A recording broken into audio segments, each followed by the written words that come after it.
and recite these hymns. What up, everybody? It is 10 a.m. in the District of Columbia. Points north, south, east, and west. B's down in Louisiana taking in a game at his alma mater. Sitting in with us, the great Tobo Chico. What's up, Toby? I don't know that I'd say great, but mediocre. It was a stretch. Not going to lie to you. I'm just out here giving compliments, man. Football's back. I'm feeling good. Took a cold shower this morning. I have a take. Okay. The game last night was enjoyable to watch. Yes. It was kind of wild. On a personal level, lightning delay, not great for your boy when the cocktails are flowing. Like, could have done without the extra hour on my evening. However, I think from a burgundy and gold lens, kind of the worst outcome was the Cowboys looking pretty good, offensively at least, and Philly still winning. Like, would have loved if Dallas pulls off the upset, give Philly an L in the division, kind of get off and running that way. Would have loved if Dallas just looked terrible. It's like, all right, they're terrible. Neither of those were accomplished. Yeah, I wanted some comedy. I wanted either Dak to be hilariously bad, or we got a couple of things, right? CeeDee Lamb forgot how to catch passes late in that game. Jalen Carter doesn't even play a snap of football, which was wild to see. So we got some funny things. That was nuts off the top. So B and I were at MGM last night. Really fun night. A bunch of listeners were there. Really appreciate everybody that came out. Tap Sports Bar was jumping. They had a line out the door. I'm sure that's all because B and I were there. It was a really good vibe. A ton of Eagles, a ton of Cowboys fans. I don't know where you people live. Go back to your shanties. Just let it be burgundy and gold. But whatever, they were there. And it was awesome. And so there's so much going on. Like, kickoff in these big nationally televised games seems to take forever. Oh. They finally kick off. I run to the restroom, and I'm coming back, and, like, I know there's not, like, it's a commercial. Like, I'm good. Nothing has happened. And then the bar just goes nuts. I'm like, what the hell? And then I get in front of a TV, and I see Jalen Carter getting walked off with Big Dom. Mm-hmm. I'm like, what happened? And B's like, he spit on him. I mean, later on we saw that Dak maybe goaded him. Dak spat first, right? Yeah. But Dak spat on the ground. Yeah, Dak looked like he was having some fun or something, kind of like nodded to him, and Jalen Carter felt disrespected or something, so he spit on him. Unacceptable. No, you can't spit, period. And, like, we all love Sean Taylor. That's probably the low point of his career is when he spit on Michael Pittman, right? Like, that is just not what is done as humans. So Carter deserved to be ejected. I don't think it was a coincidence. As soon as he was ejected, the Cowboys just ran the hell out of the football right at him. But the whole game, you know, the biggest takeaway from that game was I don't think the Eagles looked fully Eagles. Like, their defense, I mean, they gave up, it was only it ended up being only 300 yards of total offense. But in the first half, that defense looked discombobulated and scramble mode. Yeah, neither defense looked like they knew what they were doing in the first half. And for the Eagles, it has to be disconcerting seeing Adoree Jackson. I saw that Daniel Jeremiah tweeted, Adoree Jackson's Waldo right now, and they're finding him wherever he's at. Because he was just getting torched in the first half. And they made some adjustments, but still, for the majority of the game, whoever Adoree Jackson was guarding was going to get the football. And that's going to be a real concern for them. That was one of their big concerns going into the season. Quinyon Mitchell, we were talking about this before the show, maybe wasn't his best performance, but for the most part, wasn't targeted a whole lot last night because they could just go after whoever was on the other side, and Cooper DeJean's probably going to stick in the slot there. Quinyon Mitchell's on one side, so whoever's that second outside corner, it seems like teams are going to be able to take advantage of, and that's kind of a weakness that you saw. Now, again, Jalen Carter's not out there, so their pass rush wasn't as great, I didn't think. You got to think about all the guys that they lost, right? And Jalen Carter for the game, but Williams is gone, Sweat's gone. Milton Williams in free agency, and so, like, if Carter was out, let's hypothetically say that was an injury, then Milton Williams gets that much more run. Mm-hmm. He's with the Patriots now. Yeah. They just don't have as many guys this year. No, and that's the league, right? And they'll build it up as the year goes on, I'm sure, too. Yeah. Guys are going to get better. Like, week one kind of exists in this weird silo where guys haven't played. Jalen Hurts was really good. They didn't get much going through the air, but the dot he threw to Dotson, like kind of the one deep shot they got was just a really pretty throw and catch.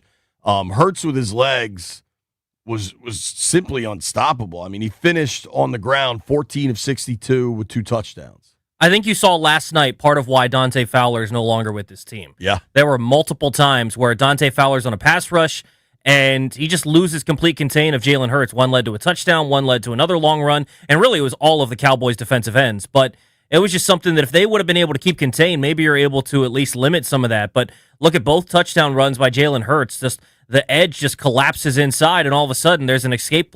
It's like they didn't know that Jalen Hurts likes to scramble. So maybe they're going to have to improve on that. But I think that's part of why Dante Fowler's not back with his football team is in the run game even. Remember the one that Odigizua just blew up the run play? Yeah. Saquon's dead to rights, and Dante Fowler's not able to come in the backside, make the tackle, and you turn a -3 or 4 yard play into a 4 yard gain for the Eagles, and those are sorts of plays that you just can't have. Yeah, man, if you look at this, like in the first half, Javonte Williams got going early, had 2 rushing touchdowns in the first half, had 40 yards on the ground. Dak looked pretty good. Dak had 130 yards passing in the first half, and I think finished the game with less than 200. So, so Dak had 127 in the first half, finished the game with 188. Wow. The second half, the Cowboys do get that one really good drive, and then Miles Sanders put the ball on the ground, and it just felt like that was the tipping point, and they were cooked. Then you get that weird lightning delay, and it's just like, who knows what's going to happen after that. I think week 1's tricky anyway. Thursday night, week 1, with the pressure and everything, and then the lightning delay. Just Philly felt inevitable to me after the fumble for sure. Yeah, 100%. You can't afford to do that. But thank you, buddy. CeeDee Lamb, dude. Well, and that's what I was laughing at. A couple of things. You had 2 elite receivers in last night's game. People that I think a majority of people would put in the top 5 receivers, right? A.J. Brown and CeeDee Lamb. I think certainly CD. Yeah, and even so, A.J. Brown's clearly inside the top 10. And I think just from a Washington perspective, seeing those guys and the discussion that we've had about McLaurin all offseason, I think McLaurin catches some of those balls that CeeDee Lamb's not able to come down with, whether or not he's a better route runner or whatnot. He's able to come down with some of those. And we're also told that elite receivers never have games where they have 1 catch for 8 yards. They just never have those. And yet that's what A.J. Brown had last night. So I think it just shows you that, look, there are different styles of receivers. CeeDee Lamb would tell you 100 times out of 100, there are a couple of balls last night he's got to have. He has that one right over the middle, goes right through his hands, right off his helmet. And then the deep ball that was a beautiful pass from Dak, right in the breadbasket, he didn't come down with. Not the one down the sideline. That would have been like a Late catch of his career. Yeah, that would have been like a catch of his 2 career. of them were really bad drops. Yeah. One of them would have required a hell of a play that he didn't make. Yeah. Landfill's notes here on the show sheet. It's Football Friday. Eagles beat Cowboys 24-20. Facts. Mm-hmm. Game delayed for weather. Facts. Mm-hmm. Did either team impress you last night? Fair question. Jalen Carter got ejected for spitting on Dak Prescott. Accurate. CeeDee Lamb refused to stop dropping the ball. And lastly, would the Cowboys have won if their receivers knew how to catch? Feels like it. They would have had a much better shot. And it feels like it, too, also, if Miles Sanders doesn't put the ball on the ground. Dude, and it's tough because Sanders broke that long run, and you kind of thought he might get there. He didn't, obviously. That fumble, was that the only turnover in the game? I believe it was. And the interesting part about that is you have Miles Sanders, obviously a veteran running back that spent time in Philadelphia. They had their rookie running back, I think he was like a 4th rounder, Jaden Blue, was inactive last night. And part of the reason you got that guy is he's a little bit smaller, but he's a little more explosive than either Javonte Williams or Miles Sanders. So you wonder if he was in that same situation, maybe he doesn't see the hole, maybe he doesn't set it up, but if he gets in the open field there, that's probably gone for a touchdown. That's just interesting to see how that played out. But yeah, if you don't put the ball on the ground there, if you're Miles Sanders and CeeDee Lamb comes down with that catch down the middle of the field and they're in field goal range already and they're in striking distance for a touchdown again, I thought Dak looked good. Yeah. I thought he was dialing some stuff up. Was very aggressive. Impressive. Yeah. I think Dak also realized for us to win this game, I have to go win it. And that's a mindset that you just have to push the gas. And I think he tried that. Jerry. Listen, man, Jerry's 82 years old. And I think Jerry has lived fairly hard. Lord knows what I'm going to look like at 82. I'm on a fast track to not making it to 82. But Jerry looked rough. Yeah. Yeah. Just looked rough. And you wonder in that game, like, Micah might have helped. Like, you think? What if you have a dominant pass rusher that creates a turnover? You know what I mean? Yeah, I mean, that's what they're missing, right? They had other guys. They have a bunch of guys that can kind of set that edge or that can be on the other side. They just didn't have that dominant pass rusher. I actually thought their point of getting Kenny Clark in, I think they did a better job of stopping the run, so I kind of understood that point, but they were missing a legit pass rusher. They just didn't have one, and they tried tons and tons of guys, and it was a bunch of guys that didn't know how to set any sort of edge in the pass rush, and so in turn, Jalen Hurts didn't have the most impressive day through the air, although he completed darn near every pass that he threw, with the exception of a couple of throwaways. But he just was able to run all over them. It just, neither defense looked very impressive last night. It kind of felt like in the second half, teams kind of ran out of gas, and then after that lightning delay, like you said, it was kind of a coin flip of anything was going to happen. But the first half was just marching up and down the field both ways. Yeah. And usually this time of year you get like defenses are ahead of offenses. That was not the case last night. What'd you think of Javonte Williams? If you remember, I think he had the injury last year, but was it his rookie season in Denver? Mm-hmm. He was pretty good. He was a pretty good back at Carolina. He gave the Cowboys last year, their run game was awful. They invested nothing in the position. They tried to bring Zeke back. They had Rico Dowdle out there. Javonte Williams gave them something last night that they didn't have last year. The final stat line isn't all that impressive, 15 for 54. It's 3.6 YPC. But I thought Javonte Williams gave him a little something. Yeah, definitely. I thought he was a nice power runner, and it's funny because he reminded me a little bit of the guy that just came out of North Carolina, going to play for the Chargers this year, Amarion Hampton. He's just a little bit shorter, but kind of that same sort of explosive type of running back. But because of that injury that he had in Denver, he never got back to that rookie season form. You saw a little bit of that last night. Now, like you said, he kind of slowed down after those first couple of drives, but there was one run in there down at like the 10-yard line, pushing forward to get the first down by the goal line. He wasn't getting aided by any or offensive lineman. He wasn't getting aided by anybody, and picked up an extra 5 yards. That was probably the most impressive run of the night, just in terms of dragging dudes with him. So I think they might have found something there in the backfield, and I think once they get Jaden Blue up to speed where they have a legit pass catcher out of the backfield, him along with Sanders and Williams, I think that could be a nice trio for the Cowboys. Yeah, man. The worst result last night is that Dallas looked pretty good. I know. I really didn't want that to happen. It's funny. So we were at MGM, and a lot of like our regular listeners were there. Like Drew kept yelling. Drew Cohen was there and kept yelling that he wanted a tie. Very like one dude. I'm not gonna say his name. He sells beer if he's listening. He's like, I just hope there's an earthquake. Like it's a tough spot to be a Commanders fan watching that game because you're just not thrilled by any outcome. But if it was 40-0 Philly, I think people would have been fine. But I think Dallas looking pretty good in the opener is not the result anybody wanted. Philly was a little like my thing with Philly on why, their roster's loaded. They have talent up and down, right? But I just find them to be a volatile bunch. I think when you have that much talent amassed, and then you have a dude like Sirianni, who's clearly an emotional fella. Yeah. And you can play up or down to emotions, I think. Philly, 9 penalties for 110 yards in that game. Jalen Carter gets ejected. There was that fight on the kickoff a little later. Like, I think it's hard to run hot for 17 weeks. And A.J. Brown, I haven't looked. I'm sure all the comments post-game were like, oh, it's all good. We won the game.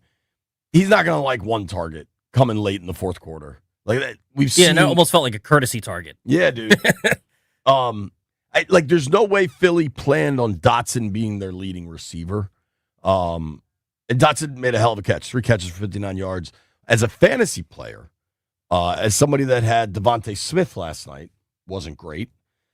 Well, I had A.J. Brown, so. That's not good either.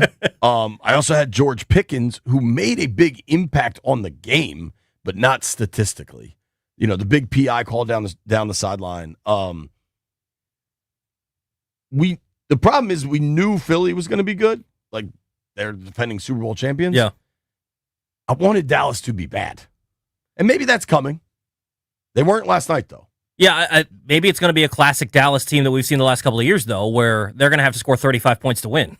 Like maybe their defense is just going to be as bad as we think, and we'll see if they're going to be able to actually stop the run or not. But yeah, Dallas's offense looked impressive to the point that you're not going to have to see them for a little bit. But if their offense gets clicking even more, you're going to have to put up some points to beat this team, because I don't see teams just being able to slow them down all year, because I think people forget how good Dak Prescott can be. It's funny how his career has gone, where I thought he was overrated early in his career, then somehow he got underrated, then he went to overrated again. Now I think he's underrated again, where people just don't understand that when he's healthy and when he's playing well, he can be just as accurate a passer and just as good a passer as some of the top quarterbacks in the league. So I think you saw that last night. I don't know if they have, outside of Pickens and Lamb, Ferguson had some plays. Heard Ferguson. But we'll see if they have enough in that run game, if that can kind of keep up for the rest of the year. But yeah, you're right. They actually looked impressive, which I didn't love to see. No. Schottenheimer looked like within his element. Competent, yeah, right? Yeah, dude. Like a lot of things you didn't want to happen happened. A quick, cool story. We have a packed show today. Maryland Governor Wes Moore making his triumphant return after going 30 games over 500 last year. That's incredible. His picks. Governor's going to join us in a little while here. Then we go, how about this trio, Toby? Maryland Governor Wes Moore, PFT commenter Tiki Barber, all back-to-back. Is that good, Landfill? I'd say that's pretty good. Jory Epstein wrote an awesome story about Jaden Daniels. Jory from Yahoo Sports is going to join us at 12:30. We'll open the phone lines up after that. Yesterday I was at practice.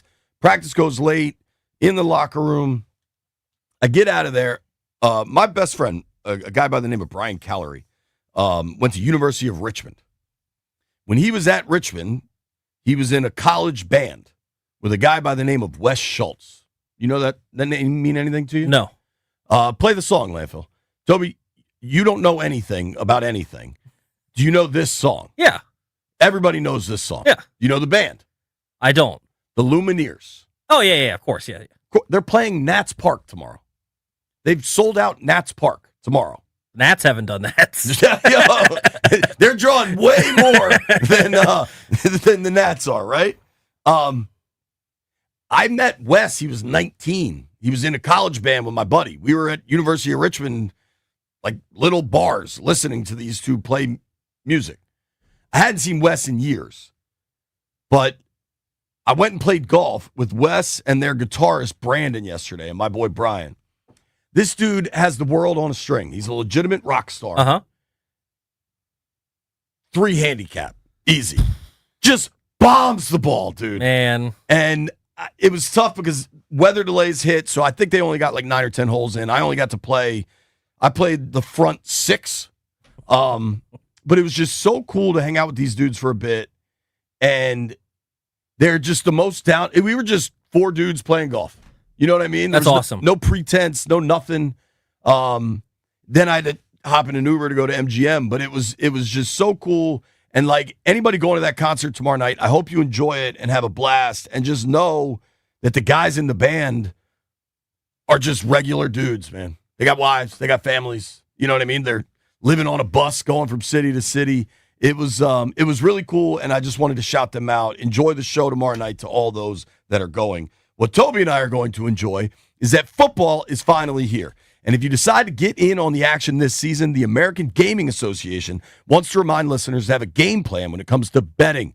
Bet with legal sports books only, know the odds, stick to a budget, and lastly, keep your cool. The result of a bet is never an occasion to criticize an athlete or a coach online. Don't be that guy. Toby does it sometimes. It's lame. Please go to haveagameplan.org to learn more. Brought to you by 106.7 The Fan's proud, responsible gaming partner, the American Gaming Association.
Philadelphia over Dallas, 24-20 on Thursday Night Football. Jalen Carter was ejected on the first play of the game for spitting on Dak Prescott. Jalen Hurts ran for 2 touchdowns. Philly led by 1 point at the half. A.J. Brown finally got a big catch, says Hurts. They were just doing a really good job of matching things in coverage, and, there's some things we got to be better at.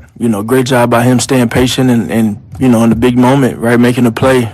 Most important play of the game in my eyes, and then we're able to get ourselves in a position to convert that third down and wind down the clock. So, great play by him. Dak Prescott's 4th down pass was incomplete with less than 2 minutes left. Javonte Williams had 2 touchdowns. Nationals baseball against the Cubs today at 1:50 p.m. on the Fan. Jake Irvin will go to the Hill. Amanda Anasimova will take on Maria Sabalenka in the women's final at the U.S. Open. Anasimova defeated Naomi Osaka and Sabalenka over Jessica Pegula 4-6, 6-3, and 6-4. Novak Djokovic against Carlos Alcaraz at 1 semi at 3 p.m. today. Byron Kerr on the Fan.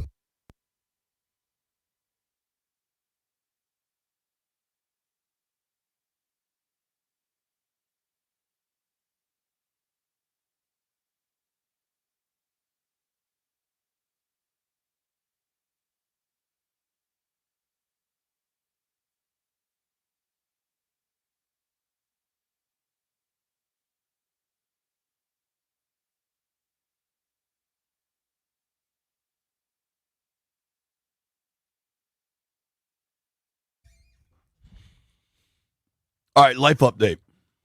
I may have mentioned that the lightning delay wasn't good for me personally.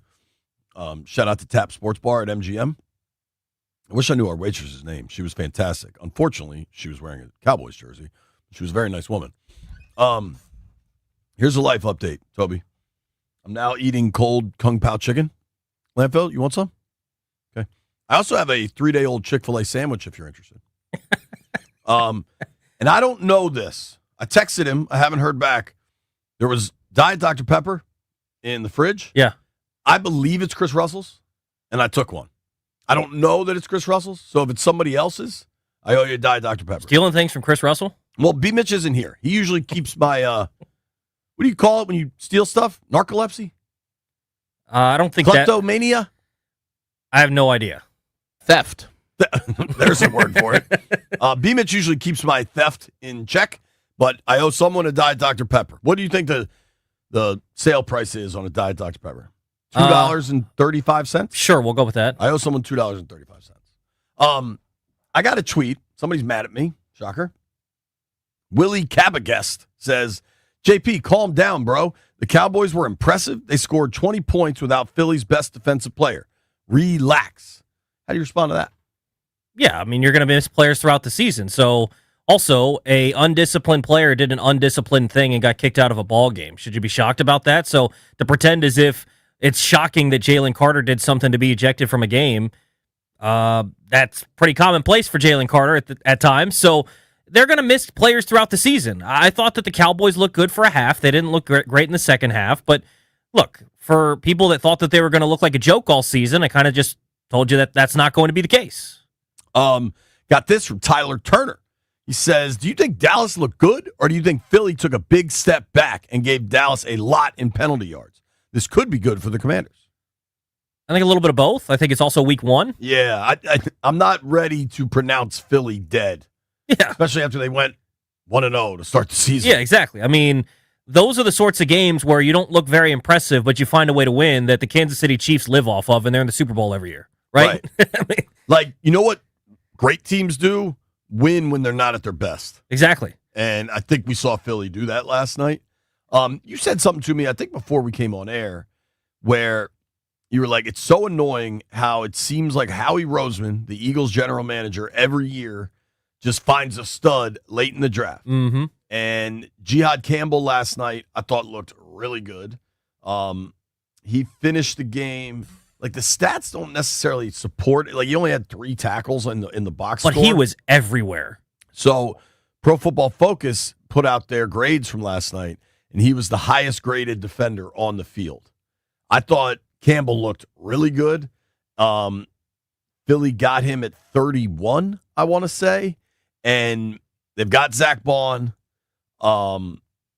But then you have Campbell now on a rookie deal with a 5th-year option because you got him in the first round. And it's just like, damn it. Yeah, well, he's someone that, remember, he was mocked for some people to come here to Washington because he's a versatile linebacker that coming out of high school, he was used as an edge rusher. He went to Bama, and he's behind Will Anderson and other guys, so he kind of learned to play off the ball linebacker.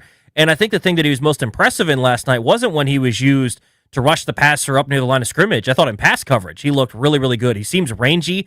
He reminded me a lot of what Zach Bond did for them last year. So now you have two of those guys in the middle of that defense, and one of them with maybe a little bit more versatility in terms of being a better pass rusher as time goes on in Campbell. I mean, if you watched last night and you didn't notice number 30 for the Philadelphia Eagles, then you weren't paying attention. That dude was everywhere last night.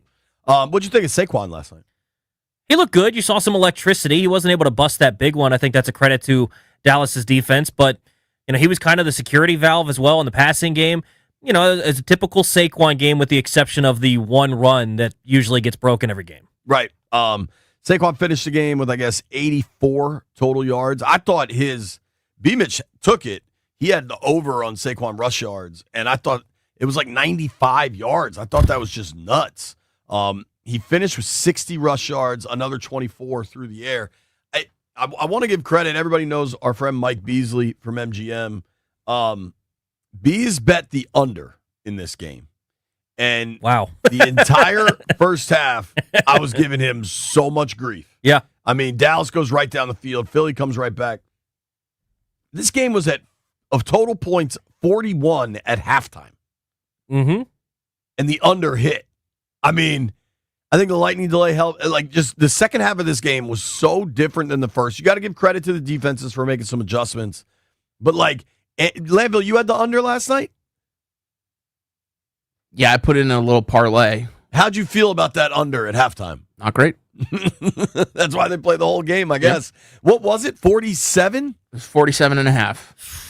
I mean, they were at 41 in the first half, and the under gets home. Yeah, I mean, they were thrilled about a Miles Sanders fumble and CeeDee Lamb forgetting how to catch. What was your parlay, Landy? We get rich? Yeah, I did pretty well. Under 47.5, Jalen Hurts touchdown, Cowboys plus 8.5.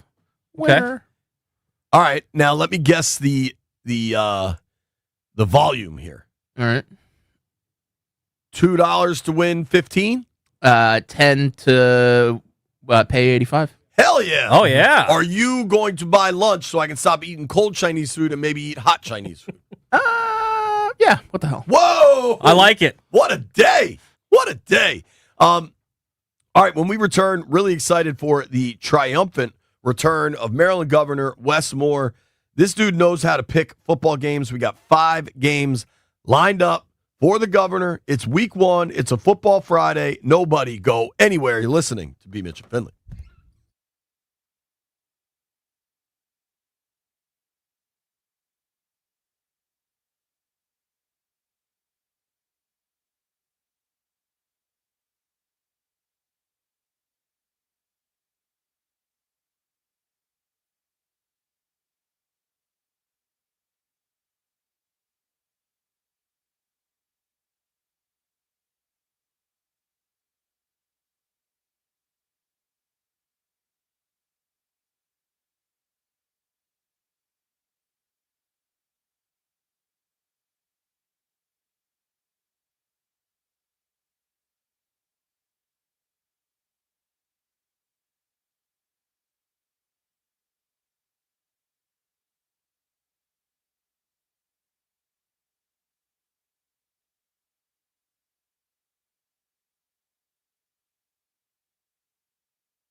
So on 2-1 and Lewis, a brother shooting dice, so I said, let's do this.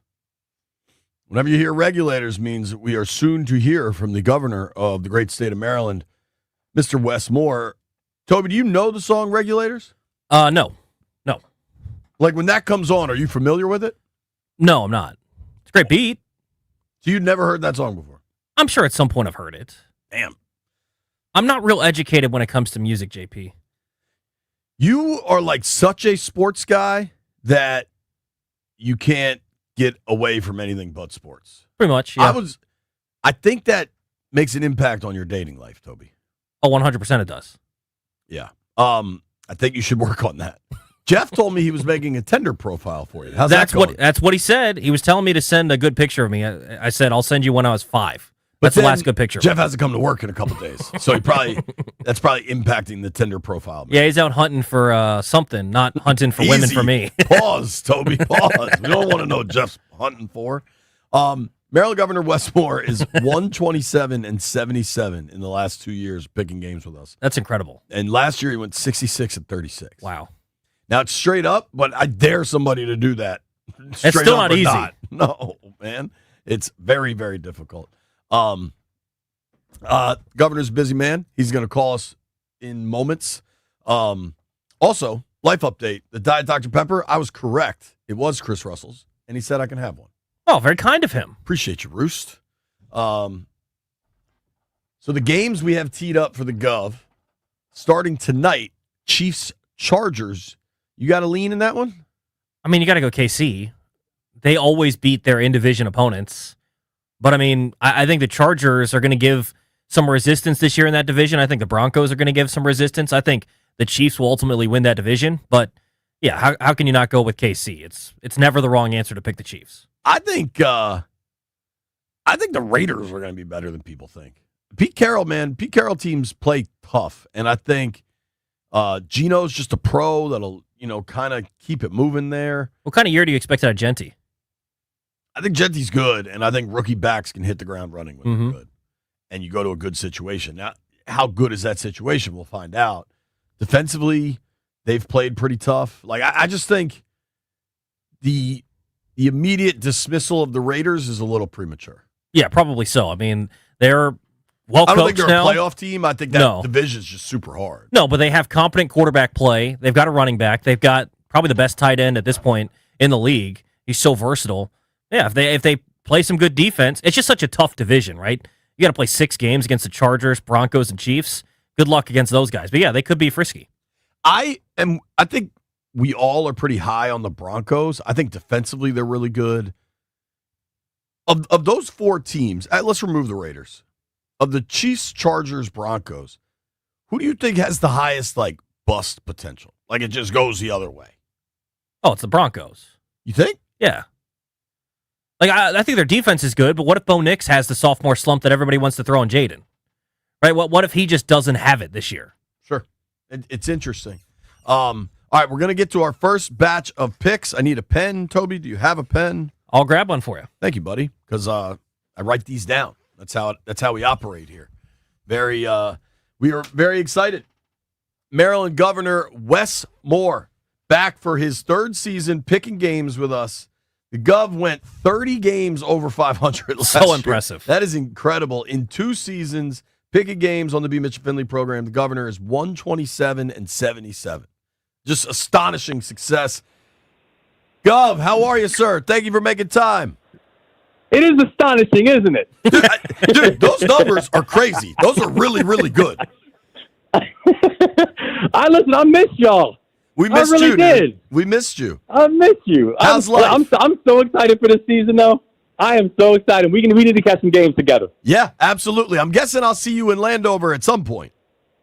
Oh, you absolutely will. Okay, great. You absolutely will. And, Governor, I want you to know I was doing my duty as a Marylander, supporting the local economy, and I hung out at MGM National Harbor last night. There we go. There we go. I'm telling you, and keep it coming, too. All we need now is just get beer and wine in our grocery store. I wasn't even going to bring it up, sir, but since you brought it up, come on, Montgomery County. Yeah, it's JP's version of giving back, going to MGM. It's for the kids. Did you watch Cowboys-Eagles last night? I did, and I have to tell you, I've heard a lot of different hot takes. Do you know what my big hot take is, and maybe this is an unpopular hot take, is that I'm not sure how good either team is going to be this year. Ooh, okay. That's my hot take. Well, first of all, there are some really important injuries that people need to pay attention to, and like you had literally a season ender on the Eagles side, but also it's like the Eagles. If you look at the fact that they were not able to really stop a pretty, not that great Cowboys offense yesterday, like that, if I'm an Eagles fan or if I'm a Cowboys fan, well, first of all, I'm a Cowboys fan, I'm probably feeling pretty good because they're Cowboys fans. But the Eagles, I just don't know how Eagles fans looked at yesterday and feel good about what they saw. I agree. Because you got to win out of it. The only thing is great teams win when they don't have their A game, and that's maybe the way you rationalize last night's Eagles result, Fair point. I would think. Fair point. Are you ready to get down to business, sir? Yes, sir. Let's start tonight in Brazil. I've never been to Brazil, but I'm going to watch Chiefs Chargers. This one's actually going to be a really interesting game. Here's the thing. I think it's tough to bet against the Chiefs. Even though I have to say my son is going to hate me for this because he has Herbert on his fantasy team. But I think that what we're going to see here is you're going to have a Chiefs team who really is coming back with something to prove. They got embarrassed last year. I mean, absolutely curb stomped. And when you see how they looked inside of the preseason, just in terms of their game plans and their schemes, you looked at how there is a bit of a revamping in terms of how they're looking at their offensive strategies. I think you're going to have Mahomes coming back with a new sense of urgency. And the biggest concern that we continue to see with the Chiefs is going to be their run game. Is can they get a consistent running game? Because I think it just showed itself last year, and it definitely showed itself inside of a Super Bowl where they're not able to get anything going. So I think the Chiefs come back and take this one because I think for the Chiefs, this is not just the first game of the season. For them, this is their chance to actually try to send a message to the NFL of basically saying, don't forget about us. I like that. Let's keep it moving here. We're going to Sunday. Yeah, second big-time game here for you, Governor. 4:25 at Lambeau Field. Lions, both new coordinators on either side of the football. Packers with the big Micah Parsons trade. Who you got? So, and I'm pretty sure the line is they have the Lions winning this one. But I'm actually going home team. I'm going Packers. And I do think this is going to be a very good game. In fact, honestly, with the exception of maybe Ravens Bills, I think this is going to be maybe the biggest game of the biggest game of the week because the Lions are coming out with a chip on their shoulder, particularly after what happened last year. I just believe that the Packers, despite the fact that that Alexander's gone, hooray for us, and also and I believe Parsons is out, so he's not going to be in. I just believe the Packers, when you're talking about the Packers at home, I think they're going to come out with a renewed sense of energy. I still think that Josh Jacobs is one of the most underrated backs that we have in this league. Hence why I also drafted him in fantasy. And so I think that you're going to have a home. I think you're going to have a home win on this one, where the Packers are going to pull it off. I also have Jacobs in fantasy, so I'm with that. It sounds like you have the Lions winning. No, I could see Green Bay winning. I think that is a real toss up. It's going to be really interesting if they keep Parsons out. Like, well, what exactly happens there? Because you pay the guy, then all of a sudden this back injury is concerning. Like, that's an interesting situation. Well, and then what does that mean for Washington in Week 2 on Thursday night? Short week. We're going to be there in 6 days. All right, so we got Chiefs, Packers. I got a Maryland boy for you, Caleb Williams, Chicago Bears taking on the Minnesota Vikings. The Vikings are basically rolling out a rookie quarterback in J.J. McCarthy. What do you think of that NFC North battle? Honestly, that's the reason that I'm going Bears. I just think that the Bears are a really tricky defense for that to be the first defense that you're going to see. And I'm not a Bears believer. I'm really not. And And I love the fact that Caleb is one of us. Yet at the same time, I don't think we have seen much from him that's going to show, like, besides maybe some decent fantasy games. Are you really able to put a winning team, on your back? So this is going to be a very big year for him. He's going to really have to come and show out. And just like all sophomore quarterbacks, we'll see, where it ends up lining out. But I just think the Bears defense is tough. And I think it's going to be very, very challenging for a rookie to come out and do something special against them. So I'm going with the Bears on this one. Sunday night football, Baltimore going on the road, final home opener at Highmark Stadium against Buffalo. Should be a good one. Two of the best teams in the AFC, Ravens and Bills. Who you got? I know where he's going. This one is going to be such a good game. Like I've already started picking out my outfit for this game. Are you going up for it or just to watch? No, I'm not going up, but I'm going to be sitting there watching that thing in front of my TV. I love it. So it should not shock anybody. I'm going for the Ravens, but that's not just because I'm a Ravens fan. I actually think that the Ravens, this is essentially the Super Bowl for them. And let me explain. They know they're going on the road, and beating Buffalo on the road is obviously very challenging, and it's something we weren't able to pull off. We weren't able to pull off last year in the playoffs. But I continue going back to the fact that name me a team that has had a better offseason than the Baltimore Ravens. I mean, we already had basically a video game in terms of our offense, and then you add on, folks like DeAndre Hopkins onto that. So Lamar Jackson now has the options of a Derrick Henry. You have DeAndre Hopkins. You have Bateman. You have Zay. I mean, you have Mark Andrews. I mean, it's actually crazy when you're looking at the offense. And then the defense picked up a bunch of horses and just got stronger.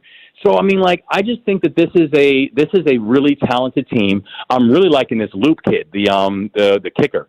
We got that's going to replace Justin Tucker, and I think when you're talking about adding folks like Jair Alexander and picking up Starks in the draft, I just think that the Ravens, there's no reason that the Ravens should not come out and beat Buffalo in Buffalo this year. Now, what is going to be really interesting to see, and hopefully I'm not speaking too soon, and you have to go week by week, is if you look at the Ravens' schedule this year, you have Buffalo on the road. You have Kansas City on the road. And then obviously you have your division rivalries with the Steelers and all that kind of stuff on the road. But those are some of your toughest games that you're going to have this year. So I really think the Ravens have a chance to have a pretty important year of destiny going on right now. The Ravens play at Buffalo, at KC, obviously in the division, Pittsburgh and Cincy, and they also get at Green Bay and Minnesota. Those are some tough roadies for sure. Yeah, tough roadies. Gov, I'm curious. I know you have the personalized Ravens jersey. I think you have a Lamar Ravens jersey. How many Ravens jerseys do you own, sir? Let's see. 4, I think. 4. Okay. So I probably need to replenish. All right. Last but not least, the Washington Commanders hosting the New York Giants NFC East battle Sunday, 1:00, Northwest Stadium. Okay, my only issue, you cannot call this an NFC battle when it's the New York Giants. They're not a legitimate football team. Oh! the Commanders are and let me tell you something. I legitimately think that we could be on, especially after watching what I saw last night. And this is an early prediction, but it would not be shocking to me if we're watching a Ravens Commanders Super Bowl. But let's go. Yes. Which would be amazing. And so I put that off to the side. The Commanders are going to win. And here, let me say this about the Commanders. I thought, first of all, it was a brilliant move doing the re-signing of McLaurin. Because, and people are like, that's a lot of money. I'm like, yeah, but this is a team that's showing they're very much in a win now mentality right now, which I absolutely love. I love teams that are win now mentality, because you go and you pick up Samuel, you pick up Debo, right? By the way, I think one of the most important pickups that you guys might have made over the offseason was actually Tunsil. And adding real strength at left tackle. I think, I know everyone's talking about like Von Miller and all that kind of stuff. I actually think Tunsil might be the most important pickup that was made during the offseason. And again, I just think that right now, this is the time when the Commanders are showing and will show that they might be the team to beat in the entire division right now. It's always going to be complicated when you're having a quarterback on their sophomore year because now there's just more film. The teams had more time to prepare for them. And so this is obviously going to be a very important year for Jaden. But at the same time, I think everything he has shown from his first year is showing that this dude is ready to the lights. And so I think, again, you can't look past anybody, but I think the Commanders are not going to have a difficult time taking out the Giants. I love it. All right, I got you. Chiefs, Packers, Bears, Ravens, Commanders. Governor, thank you so much. Enjoy week 1 of the NFL. I know you're a busy man. We appreciate you making time. Thanks, Governor. Listen, I appreciate y'all so much, and also just know that we're all thinking about BMitch, and no, we're looking forward to seeing him soon. But everybody's thinking about it, lifting him up. Appreciate that, Gov. Take care. Enjoy your weekend. All right, bless you guys. Talk to you soon. All right, Maryland Governor Wes Moore. Picks are in. Dude is on fire 2 years in a row. When we come back, PFT Commenter joins program.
Philadelphia over Dallas, 24-20 on Thursday Night Football. Jalen Carter was ejected on the first play of the game for spitting on Dak Prescott. Jalen Hurts ran for 2 touchdowns. Philly led by 1 point at the half. A.J. Brown finally got a big catch, says Hurts. They were just doing a really good job of matching things in coverage, and, there's some things we got to be better at.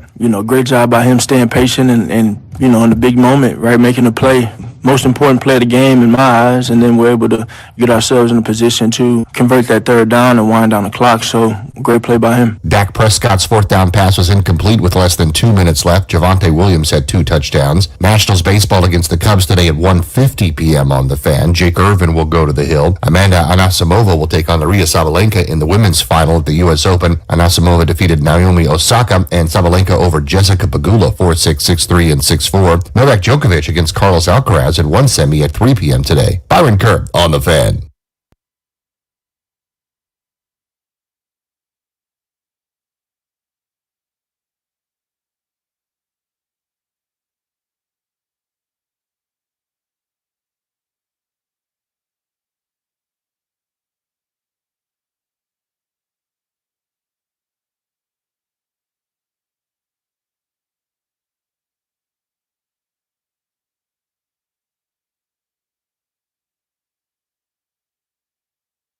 When I walk in the club. All right, 11 a.m., week 1 Sunday. Officially time to start boozing. Vodka Red Bull Friday is powered by Scotty's Handcrafted Vodka. Scotty's Vodka is DMV made, super smooth, and now available in select Virginia ABC stores. A proud son of Virginia, our friend Mr. PFT Commenter joins the program. PFT, what's up, man? Good morning. Happy football weekend, guys. We made it. So excited. Cannot wait for Sunday to come here. This is really a day where I would like to wake up and have a little Scotty's vodka and some Red Bull, get the day going. It feels like this is a holiday. This should be a national holiday weekend. Dude, driving downtown today, I was listening to you guys and hearing you guys talk, like doing just your regular wrap-up of last night's game, all of that, but like hearing the joy in your voice, you and Big Cat, talking about week 1, just had me so fired up because the Thursday night game's awesome. We're all going to watch Brazil tonight, even if it looks weird. And then Sunday is, I got to work all day, but like I'm consuming football all day. Yeah. There's 2 seasons in America. There's football season and not football season. That's all. That's what we got. And now we're in the good part. I agree. And also JMU tonight. Big game for JMU going into Louisville. I like that. Very excited to watch that one. But you're so right about football and non-football seasons, because the second football kicks off, I think back to what I did over the summer, and I think about all the sports and all the stuff that I kind of pretended to really get into. Like I'm disgusted with myself. I remember like 3 months ago, I was watching Friday non-major competitive golf on television, and I was locked in. And I thought I liked it, and now I'm like, you didn't even enjoy that 1/100th of how much you enjoy football and just being in football season. And I'm so pumped up, just like previewing the games, looking at the matchups, and just talking ball. And at some point, there's only so much that we can say before the games kick off, but it's the anticipation, and I love it. I love it so much. This is it's the best time of year. I was telling JP last week, you're football depraved when you're dialed into Army and Tarleton State as if it matters. That's kind of where I was last week. Well, so I can deal with that because that's technically ball. That's football. But when you get in the summertime and you're like watching the Olympics and you're pumped about fencing. Oh, I got to watch fencing today because you got a couple dollars on it. Like it's a sad state to be in, but we're all in there. We're all in it together. And I'm not going to stop enjoying other sports in the summertime.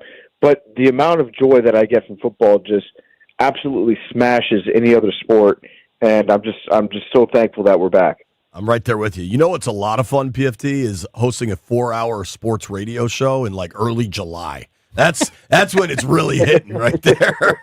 I love hearing JP break down the Nationals pitching staff. There's nothing better. I mean, 30 games under 500. Sue me. Oh man, I spent about 6 hours the other day going and watching film and looking at stats for like the Nats players that we have in the farm system right now. I'm talking like single A, double A. That's where you got to go. I was like getting excited about it. And again, I'm still going to be excited about the Nats, but the fact that I was able to wring a small amount of joy out of that, it goes to show you just how much more football season means to me, and just the vibe in the air. You know what? Nature is truly healing. Yesterday morning here in Chicago, I'm getting ready to go to work. I go downstairs, walk outside.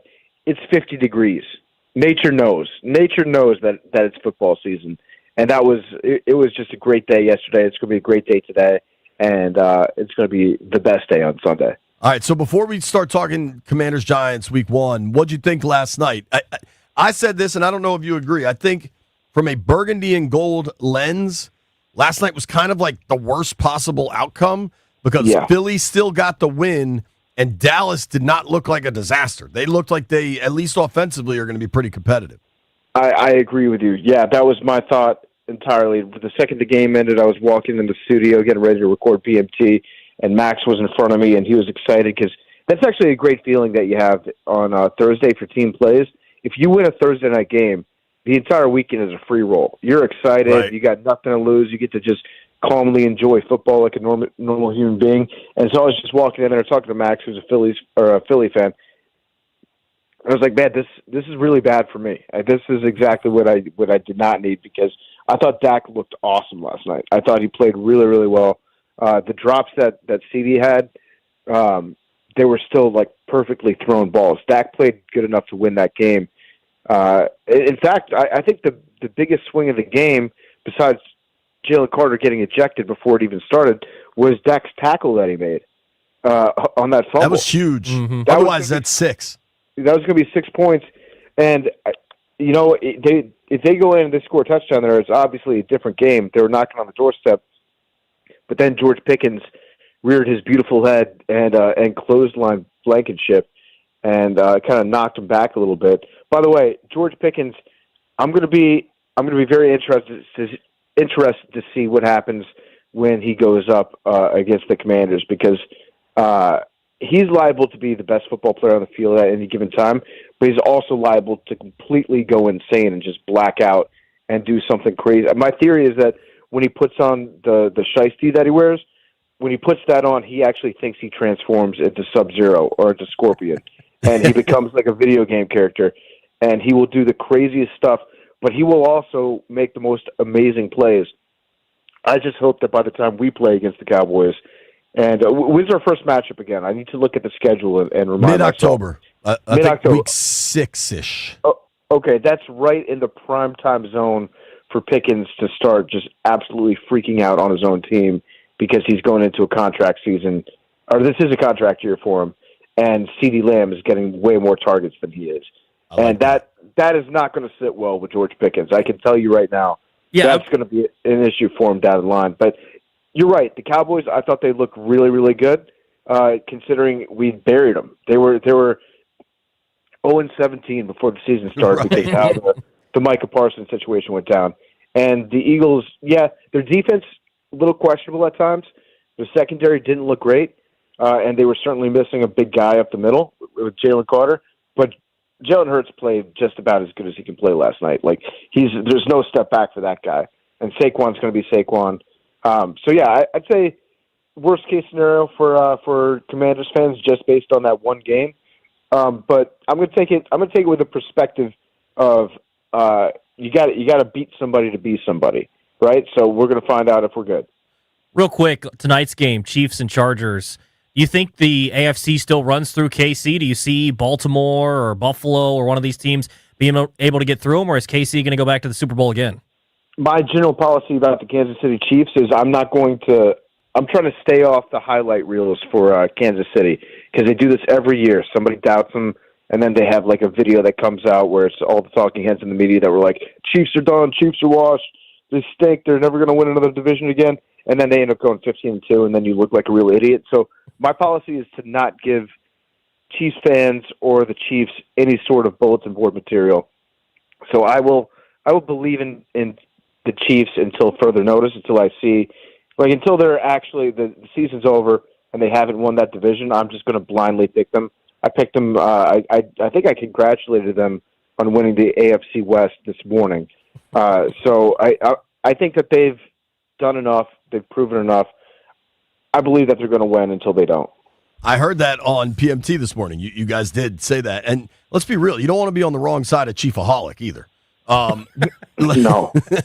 I mean, he might have been the one that shot into Andy Reid's window a year ago. Who knows? That was a wild story. Wild. That kind of just popped up for a day and then quietly disappeared. I think somebody's actually gunning for Andy Reid. I think the Chiefs just run Kansas City so much that the media out there is like, okay, coach, you want this to go away? It's gone. Talking with our friend PFT commenter here on the Rude Guest Hotline. Of course, check out all PFT's work, Barstool Sports, the Pardon My Take podcast, biggest sports podcast in the world, national sports podcast. Let's talk about your team, the Burgundy and Gold. The Washington Commanders taking on the New York Giants Sunday, 1 o'clock, Northwest Stadium. How you feeling? I'm feeling. I'm fluctuating. I think a lot of people are fluctuating like I am, because going into a season with expectations it's a different feeling for us. So I'm kind of like, I don't know how to handle that. I don't know how to handle the possibility of crushing disappointment being a part of my life again, because I was kind of numb to it for a long time, and now I've got the expectation in this season where. And I think this is actually a healthy perspective to have. Tell me what you guys think. I think that we're going to be a much improved team this year. I think that we're going to be better than we were last year. But I don't know that our record is going to be as good as it was last year when it's all said and done. I think that's a pretty realistic expectation to have. And I could easily see it happening. On paper, our roster is much improved to where we were at this time in 2024. The schedule is going to be harder, and it's going to be hard to get all the breaks that we got last year. Now, I'm not saying luck all the time, because we put ourselves in position to win, and we didn't make mistakes down the stretch, and we had some of the most clutch quarterback play that you've ever seen in the history of the NFL on third, fourth downs at the end of games. There's just a lot of stuff that could go wrong that we could get unlucky on. So I think it's going to be tough to get to 12 wins again, but I think that we could easily be a 10-win, 11-win team with more talent than we had last year. So week 1 against the Giants, we got to go out there and take care of business. I mean, they've got a great pass rush. Abdul Carter, I wish that he was not in the division, even though he hasn't taken a snap yet. I just kind of see big things happening for that guy. So I'm going to put trust in Dan Quinn and Cliff to come up with a good offensive game plan to try to minimize that. I'm so excited to watch Debo out there and see what that looks like in live fire under real competition on Sundays. See what he's got left in the tank. I think he's going to be a great player, because I love watching Debo Samuel play. He is so fun when he's got the ball in his hand. So I'm looking for a big game out of Debo. I'm looking for great cornerback play too. I want to see Amos out there. I want to see what it looks like. Like I've read all the reports coming out of training camp. I want to see what that secondary looks like. I want to get fired up because we're locking guys up on third down. So my prediction for this week is going to be 27-10, and I think it's going to be easier than I'm afraid of making a prediction that is that far apart in terms of like a divisional matchup. But I want to say it, and I want to force myself to believe in it. 27-10 Commanders. Defense steps up big time. Russell Wilson's not good. He's just not a good quarterback anymore. I know he's still got the moon ball. That's why I'm counting on the secondary to be running step for step with the Giants wide receivers. So I'm going to say 27-10 Commanders, and it's a great way to kick off the season. Sellout crowd in Ralston, Maryland, and we got all the momentum going into week 2. It's going to be fun, man. I kind of see it similarly. We got to see it on the field, but I really like what Washington has done, and I think the Giants are going to struggle to run the football and make this thing one way, and Russ will probably turn it over a little bit. And Jaden's the difference, man. And just don't let Malik Neighbors beat you. Right. Yep. PFT, I always appreciate you making time for us, dude. Thank you very much. Enjoy the games. Go Dukes tonight. Dukes and the Terps playing tonight. Oh, let's go. Love it. So let's get a double win tonight for the boys. And, this is it's a major scenario game for the James Madison Dukes. I think if we beat Louisville tonight, if we can go in there, I think we're 14-point dogs. If we go in there and we walk out with a win, somehow, that would mean, in my estimation, that we fully control our destiny. And if we go undefeated in the Sun Belt and college football playoff, I'm looking so far ahead right now. But that's what football season's all about. I'm just saying it's there. It's there for the taking if we can go in and pull off this upset tonight. I love it. Thank you, brother. Appreciate the time. All right. See you guys. Have a great weekend. That's the great PFT commenter. Check out the Pardon My Take podcast. Follow him on Twitter and Instagram, TikTok. PFT's everywhere. Appreciate him joining us. When we come back, Tiki Barber joins the program. Governor Moore, PFT commenter, Tiki Barber. How about that?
Jalen Carter apologized last night for the spitting incident in the Philadelphia-Dallas game, saying it was a mistake that happened on my side and it just won't happen again. The Eagles defeated the Cowboys the final 24-20. Jalen Hurts ran for 2 touchdowns as Philadelphia took a 21-20 halftime lead and was able to hold on in the second half. Jalen Hurts on his teammate. Being diligent with it, at the same time, there's a sense of accountability and everything, and I know he's done that, and so it's just something that we all can learn from, right? It's only a wise man to make a mistake and not look back on it and learn from it. An unwise man. So you got to look at those things and be able to take something away from it, and, we will. Kansas City Chiefs and L.A. Chargers tonight at 8 p.m. from Brazil. The game is live on the Fan. Former heavyweight champion Mike Tyson and former welterweight king Floyd Mayweather have signed contracts for a fight to take place in the spring of 2026. Byron Kerr on the Fan.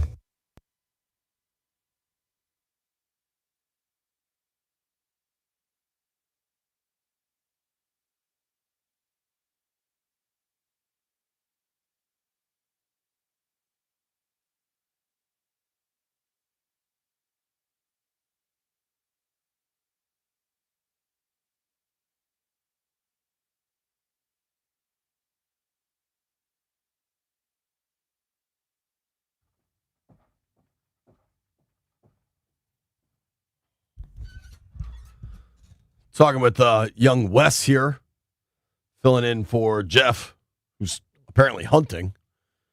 He's a Hokie. Toby's full Toby Hokie-nator. Boys in Blacksburg are desperate for a win. They have to get this one on Saturday. They have to get this one against Vandy, home opener. Last year, they were kind of surprised early on by the offense that Vandy was running with Pavia. Pavia was good, dude. Is good. He is good, but they're not going to be surprised this year. They know what exactly is going to be showing up in Blacksburg. They got to get the win. It'd be massive for Brent Pry. It'd be probably the biggest win that he's had. Coincidentally, if he doesn't win the game, it might be the last straw. How long has he been there?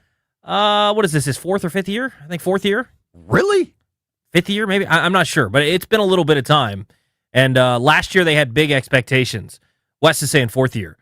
Last year they had big expectations, and 6 and 7 after losing the bowl game, it's not good enough. So, how long? What was Fuente? Was yes, the guy from Memphis. I thought that was gonna be a great hire for what it's worth. I think a lot of people did. It wasn't. Brent Pry's, but this is his 4th year. Wow. Yeah. What is his biggest win? Military Bowl over Tulane when it was a downpour. I was just saying to Wes, like, Brent Pry needs to hope things don't go great at Norfolk State, because that fan base, if things go well and Mike Vick's the coach. Well, they got to get better quarterback play. I tell you that. They were good defensively against South Carolina last week, but if they don't get more out of their offense, it doesn't really matter what the defense does. I've told you, I think 2 of the most egregious mistakes in college sports history happened in Blacksburg. I think not hiring Shane Beamer is one. I just give the kid a chance. Yeah. And then 2, and this is going back many years, but not letting Steph Curry walk on. Telling Steph Curry, nah, man, we don't want anything to do with you. Hit the bricks. Yeah. Great decision. Is that Greenberg when he was coaching there, probably? That probably was the time frame, yeah. That's a tough look. A tough look.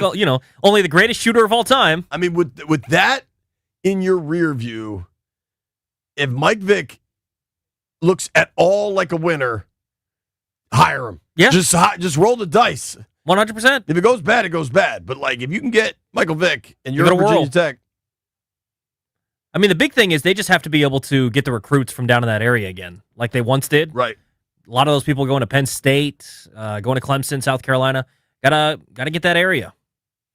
For sure. All right, right now we are really excited to jump on the Rude Guest Hotline and talk to a Giants legend, Mr. Tiki Barber. Tiki, what's up, dude? How are you? All's good, man. How are you? Rude guest? Does that mean I got to be rude to you guys today? Well, nothing like previewing a Wahoo coming on and talking about the Hokies. Right. Hey, my mom and dad were Hokies, so I have a soft spot despite the hate that you would think I project on them. I'm curious because Rondé has told us he grew up, a huge Skins fan. Is that a little different for you playing in the NFC East all these years? We were both enormous Redskins fans, obviously. And you remember Doug Williams winning a Super Bowl, black quarterback in the mid '80s, and here we are in Southwest Virginia. It was like perfect for us. My aunt, who works with the Redskins now, or the Commanders now, I should say, in a capacity, a hospital she works for as a sponsorship deal. So cool. It's still tied to the family in a sense. My Aunt Sharon, who actually is on the board at Virginia Tech, coincidentally enough. Oh, wow. Cool. So it's still tied there. But you guys can imagine, once I become a New York Giant, all loyalties go out the door. The paychecks are coming from the Meadowlands. Things changed really quickly in 1997 when I got drafted. I bet. Not to mention, in your career, you absolutely killed the Skins. I feel like you that guys must know have been, why. Felt good. You guys know why. Charlie Cashley wouldn't draft me. He said we have too many running backs. We can't draft you. He said that at our pro day. He was out there to see me and Rondé and James Ferrier and Jamie Sharper, guys who went on to have pretty good NFL careers. Sure. Came up to me and said, "Man, we have too many running backs. We love you, but we can't draft you." I said, "Oh, you killed me. You're killing my dream before it even gets started." So I took it out on them for the next 8 years or so. Well, you definitely did. I just looked this up. In 19 career games against the Skins, you went for 1,421 yards and averaged 5 yards a carry. Oh, my gosh. Well, a couple of those were because I had 200-yard games, so that pads the stats a little bit.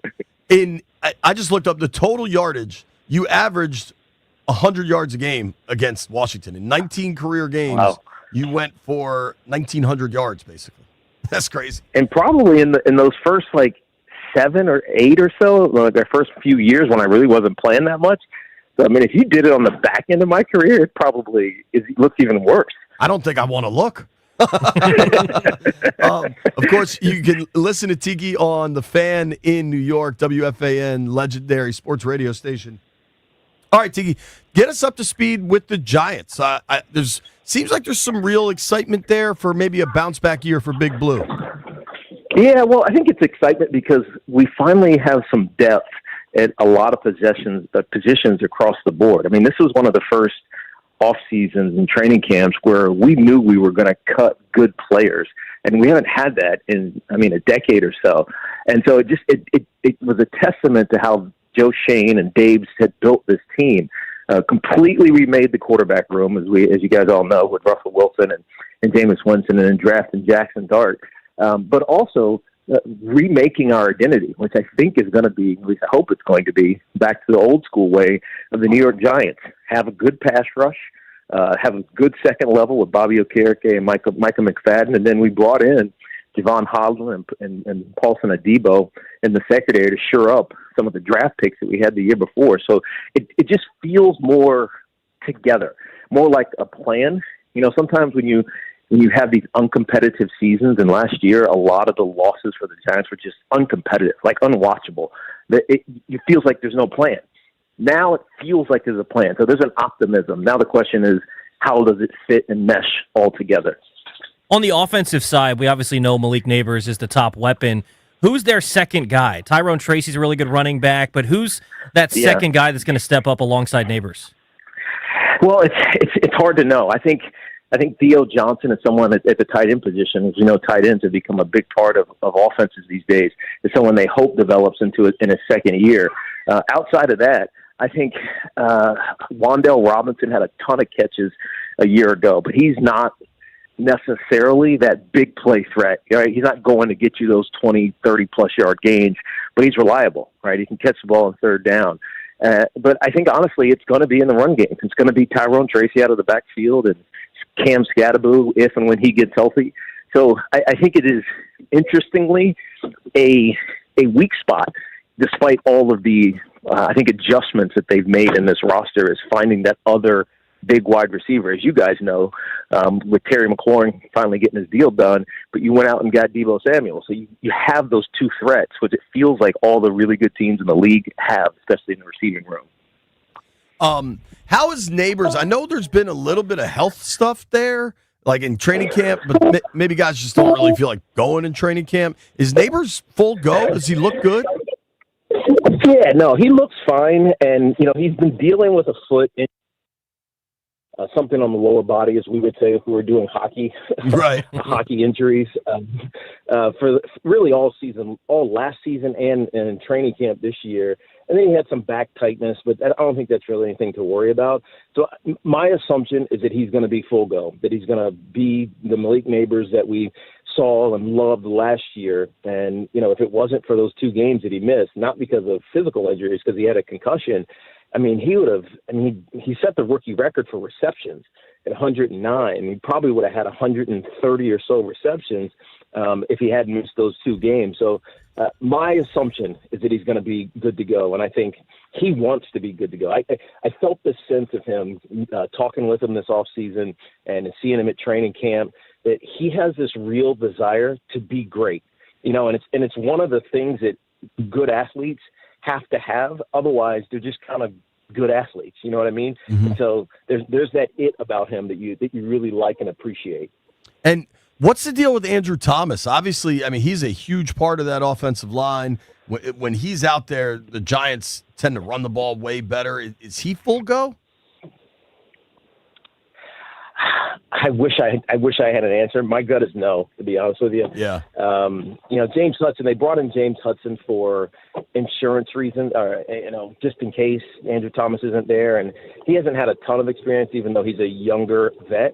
But he's got an attitude, and he's got like an energy about him that I think Daves appreciates. But he's not Andrew Thomas. Andrew Thomas is Pro Bowl, all pro level player when he's healthy. And I think they're just taking it slow right now, because the last thing you want with a 340-pounder left tackle who's had now multiple foot injuries. One wasn't fully the Liz Frank fracture, but the second time it was the Liz Frank fracture. It's hard to get off of it. It's hard to get that thing right because you can't put weight on it. You know what I mean? So I think they're just taking it really slow, and it's one of the things that's started to frustrate Giants fans is his lack of availability, because we know how great he can be. That defensive side of the ball you mentioned, that pass rush looks like it's going to be nasty. Second level's pretty good. Safeties are good, but I have questions at the cornerback position. Are they pretty confident with the corners that they have that they're going to be able to do what they need to do? Yeah, this is again like the second wide receiver that you were talking about. This is the question mark. In training camp, it was a battle between Cordell Flott and Deonte Banks, who they drafted in the first round a few years ago, and was suspected to be this lockdown corner. The issue is that he was kind of a Wink Martindale corner, and Wink Martindale, as you guys, if you followed us in any capacity, sure, kind of was on the outs after 2 years and got into this whatever. It was a pissing match, so to speak, and Deonte Banks had a really bad year last year. Some of it was effort, some of it was a little bit of health, and it brought some worry.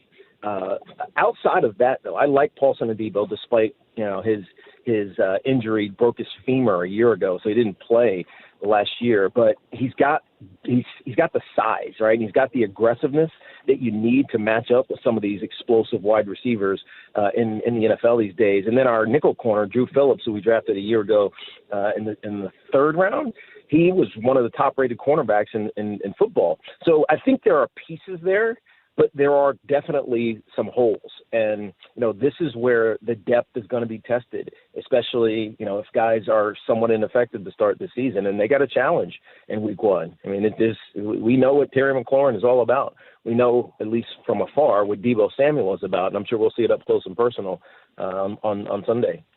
Not to mention Jaden Daniels, right? So looking ahead to Sunday. Right. Forget that. NFC East games are always tight. Last night we saw it. Eagles were big favorites. That thing came down to the wire. What are you expecting to see Sunday? Right.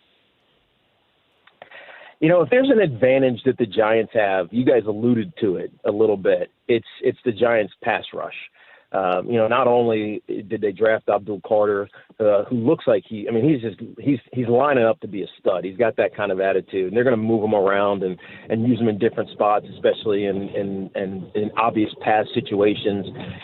If you guys remember the Giants back when they won in 07 and 11, they had this like race car package where they had 3 defensive ends on the field, and you're matching them up against guards and things like that. That creates a liability in the run game, but it's a huge advantage when you have a guy like him rushing on a guard. I think the strength is going to be up front. Then you throw Dexter Lawrence, who is one of the best D tackles in the game. That's got to be the identity. And it's the one advantage I think the Giants have in this game to start. Obviously, we don't know what's going to happen because we've only seen preseason, because of the remaking of the Commanders' offensive line. As you guys know, it's 4 new starters over there, and so that could be the advantage, and it's where you're going to have to contain Jaden Daniels. I called a couple of Commanders games over the last couple of years for CBS, and one of the things that we kept talking about, especially with Sam Howell, was, dude, they're giving up a ton of sacks. Right? I think it was like 70 or whatever it was with Sam Howell. There was a lot of pressure last year on Jaden Daniels, but Jaden Daniels is a super athlete, as you guys were alluding to. He's a star. He can escape it, and it's what made their running game so dynamic. When you have that quarterback who's your 6th skill position player, it just gets really hard to defend. You got to be disciplined as well as smart in rushing the passer and clogging up some of those run lanes. Tiki, it's going to be fun to watch. I know you're busy. We really appreciate you making time for us, man. Thank you. Anytime, boys. Take care. Have a good weekend. Yeah, you do the same. Tiki Barber. Listen to him on WFAN up in New York. You can give him a follow at Tiki Barber. Jory Epstein, Yahoo Sports, going to join us at 12:30.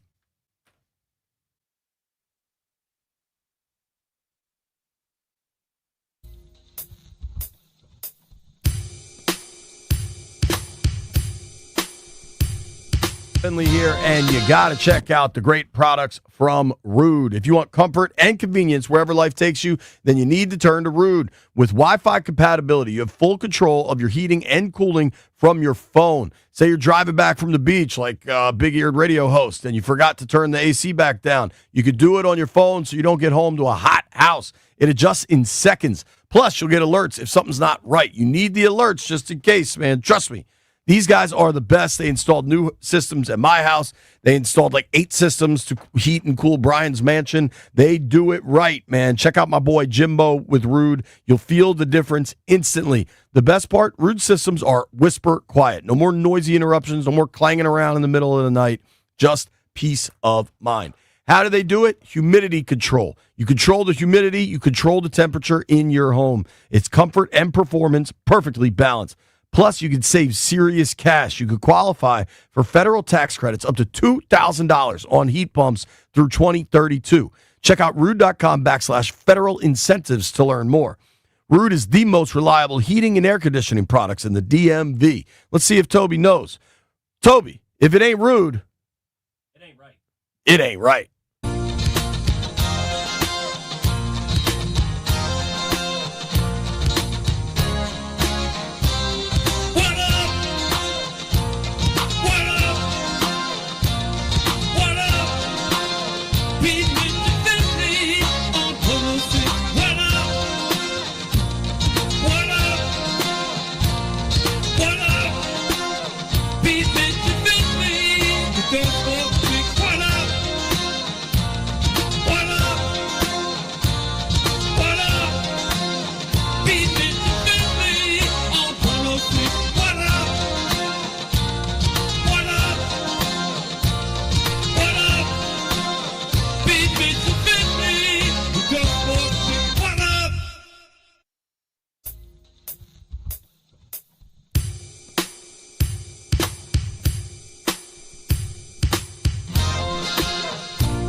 All right, folks. Got injury updates. Start with, listen, you never root for injuries, but two of the most important players on the Giants offense, Andrew Thomas, big left tackle, Malik Neighbors, stud wide receiver, both seem kind of injury-wise. Reports out of the Meadowlands. You heard Tiki Barber just now kind of say it doesn't sound great with Andrew Thomas. If he is playing, it hardly seems like he's 100%. He is practicing today. He's going to do some team drills. The Giants plan to see where he stands after practice. He just came back to camp like 10 days ago. So that's not good news for New York.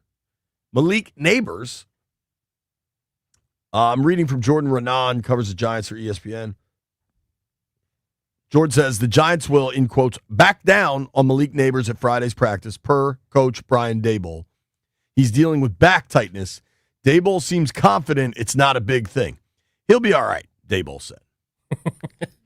Yeah, back things you never know with them. They're so fluky. Now, Neighbors' credit, he's still young, so maybe he can get through some of those things, but like Stafford dealing with back things, Parsons dealing with back things, you just never know with those things. So potentially he could be a little less than 100%. I would still expect him to be fine playing. But if Andrew Thomas doesn't play, that's a big blow for them, right? Just losing your big-time left tackle. And I think there's still questions about what the pass rush is going to look like for Washington. If they don't have to go against Andrew Thomas, you feel a lot better about your pass rush. Fellow by the name of Von Miller plays for Washington. Mm-hmm. It was weird. He spoke yesterday in the locker room, and it was almost like because the way training camp is set up, dudes like Von Miller don't talk all that often. And then he didn't play in any of the preseason. And not to say anybody forgot he was there, but it was like, oh, yeah, they still have this future Hall of Famer over here. Yeah. Not great news for Washington. I'm reading from Nikki Javala, covers the Commanders for The Athletic. Wide receiver Noah Brown was not on the field during the media viewing portion of practice. He was listed as a limited participant Wednesday and Thursday because of his knee. This is the injury that stems back to minicamp. Yeah, I thought he was going to be done for the year when we found out the report. Thankfully, he's been able to get on the field, but he's still probably going to miss some time this season, maybe even week one, which isn't great because they only kept the 5 receivers to start the year. And, you can do stuff with the practice squad. They have Chris Moore down there, so maybe he could be an option. But I don't love the fact that when you inevitably lose Noah Brown, because he's just missed time throughout his career, so even if he only misses a couple of weeks, you're still going to be without him. Debo's also an injury risk, but he's going to be good to go for week one. Who's that second outside guy? Terry's going to be on the outside. I kind of want to leave Debo in his role, whatever that is, moving him around, slot, whatever you're going to do with Debo. I don't want to move him out of his role. So who's stepping up on the outside? That leaves you Jalen Lane and Luke McCaffrey on the 53, and Jalen Lane can probably play out there, but I don't know that he's fully ready to do that yet, especially week one as a rookie. And Luke McCaffrey didn't have a very impressive camp. Maybe they have to call up Chris Moore from the practice squad just to be the number 2 outside guy if you don't have Noah Brown on Sunday, but not great. And this kind of, to me, was why when they had Kendrick Bourne in for a visit, I think he makes so much sense. So I hope they're able to get something done. I know he's not going to play this week, and he's going to either sign with probably the Niners or the Commanders after week one. I hope they can get a deal done with Bourne, because if you have Kendrick Bourne in there, I'd feel a lot better if Noah Brown were to miss some time. I would rather see Luke and Lane than Chris Moore. Well, I agree on that. But I just don't trust what they want to use Noah Brown for. You buy what the staff, coaches on and off record, will tell you how impressed they've been with Luke. My eyes didn't see it. Just plain and simple. Now, maybe they're looking at stuff that we're not looking at, and they're trying to see different things, and obviously they have an understanding of what some of the reads were and whatnot, and maybe he is look more impressive than we're giving him credit for. I didn't see it, but if that's the case, then fine. Give him a shot. It's just when he's had opportunities, he hasn't exactly made the most of them. Has not. At 12:30, Jory Epstein, Yahoo Sports. Jory wrote an awesome story about Jaden Daniels and his early morning walkthroughs. You'll hear all about it. Nobody go anywhere. It's BMitch Finlay.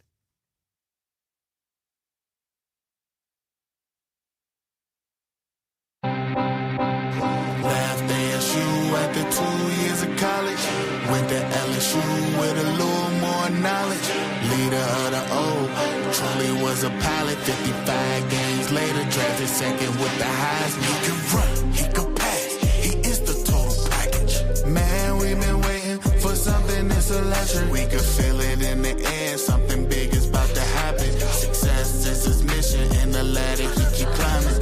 Jaden, the city we've been waiting for a QB that can lead us back to greatness. I swear we all been patient, and it's you that we got faith in. Let me tell you something about the city, about to play it. It's a loyal fan base, they reppin' hard all the time. Some of them are crazy, but it's fueled by the pride. Left hand up, welcome to the DMV. It's time to raise hell and take the NFC.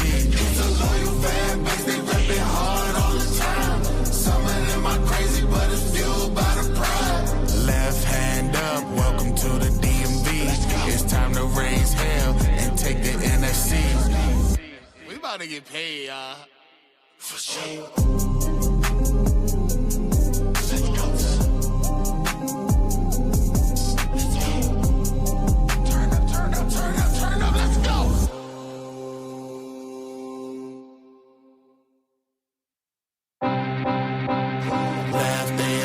After 2 years of college, went to LSU with a little more knowledge.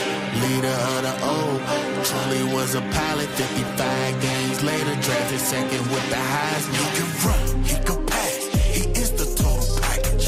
Man, we've been waiting for something that's electric. We could feel it in the air, something big is about to happen. Success is his mission, and the ladder he keep climbing. Jaden, the city we've been waiting for a QB that can lead us back to greatness. I swear we all been patient, and it's you that we got faith in. Let me tell you something about the city, about to play it. It's a loyal fan base, they reppin' hard all the time. Some of them are crazy, but it's fueled by the pride. Left hand up, welcome to the DMV. It's time to raise hell and take the NFC. It's a loyal fan base, they reppin' hard all the time. Some of them are crazy, but it's fueled by the pride.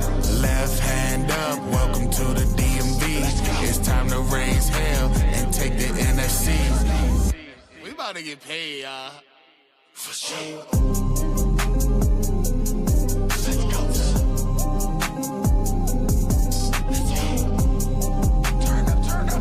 Turn up, let's go.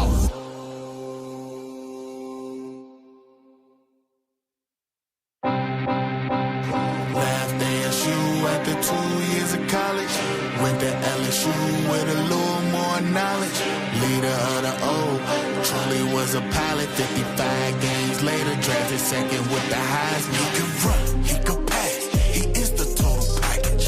Man, we've been waiting for something that's electric. We could feel it in the air, something big is about to happen. Success is his mission, and the ladder he keep climbing.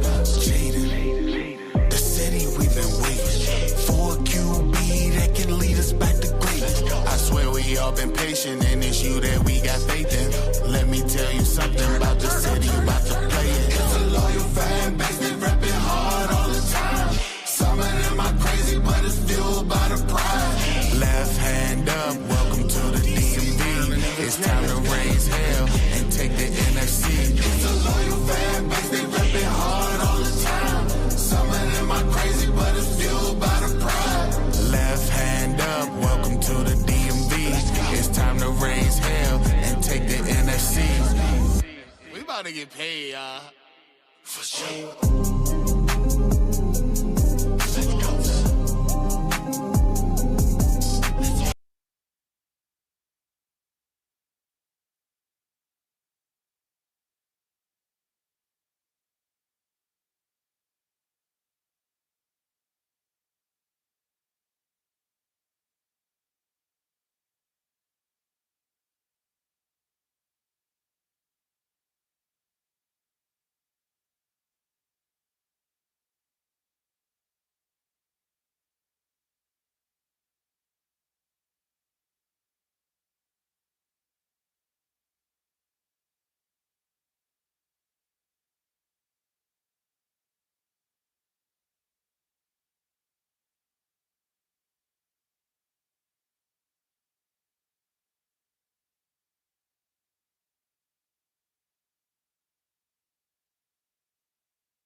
This update driven by your local Washington area Honda dealers. Commanders practicing for their matchup against the Giants in the season opener on Sunday. Ben Standig reporting that he does not see wide receiver Noah Brown at the start of practice. They will find out more when Dan Quinn speaks later. Last night it was the Eagles beating the Cowboys 24-20.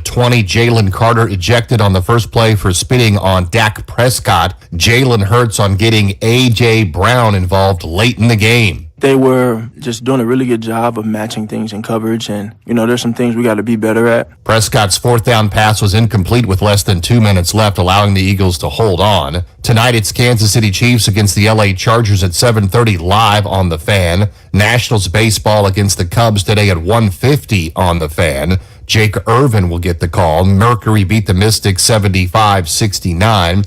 Amanda Anisimova battled from a set down to beat Naomi Osaka at the U.S. Open final. She'll take on Aryna Sabalenka, who beat number 4 Jessica Pegula 4-6, 6-3, and 6-4. Today at 3 p.m., Novak Djokovic against Carlos Alcaraz. Yannick Sinner against Felix Auger-Aliassime. Now's the time for a great deal on a new Honda. Rugged capability, commanding style, and powerful performance. Honda's got it all. Check out the Honda Accord, Civic, and CR-V and find the best deal on the Honda for you. Visit your local Washington area Honda dealer for a great deal today. Byron Kerr on The Fan.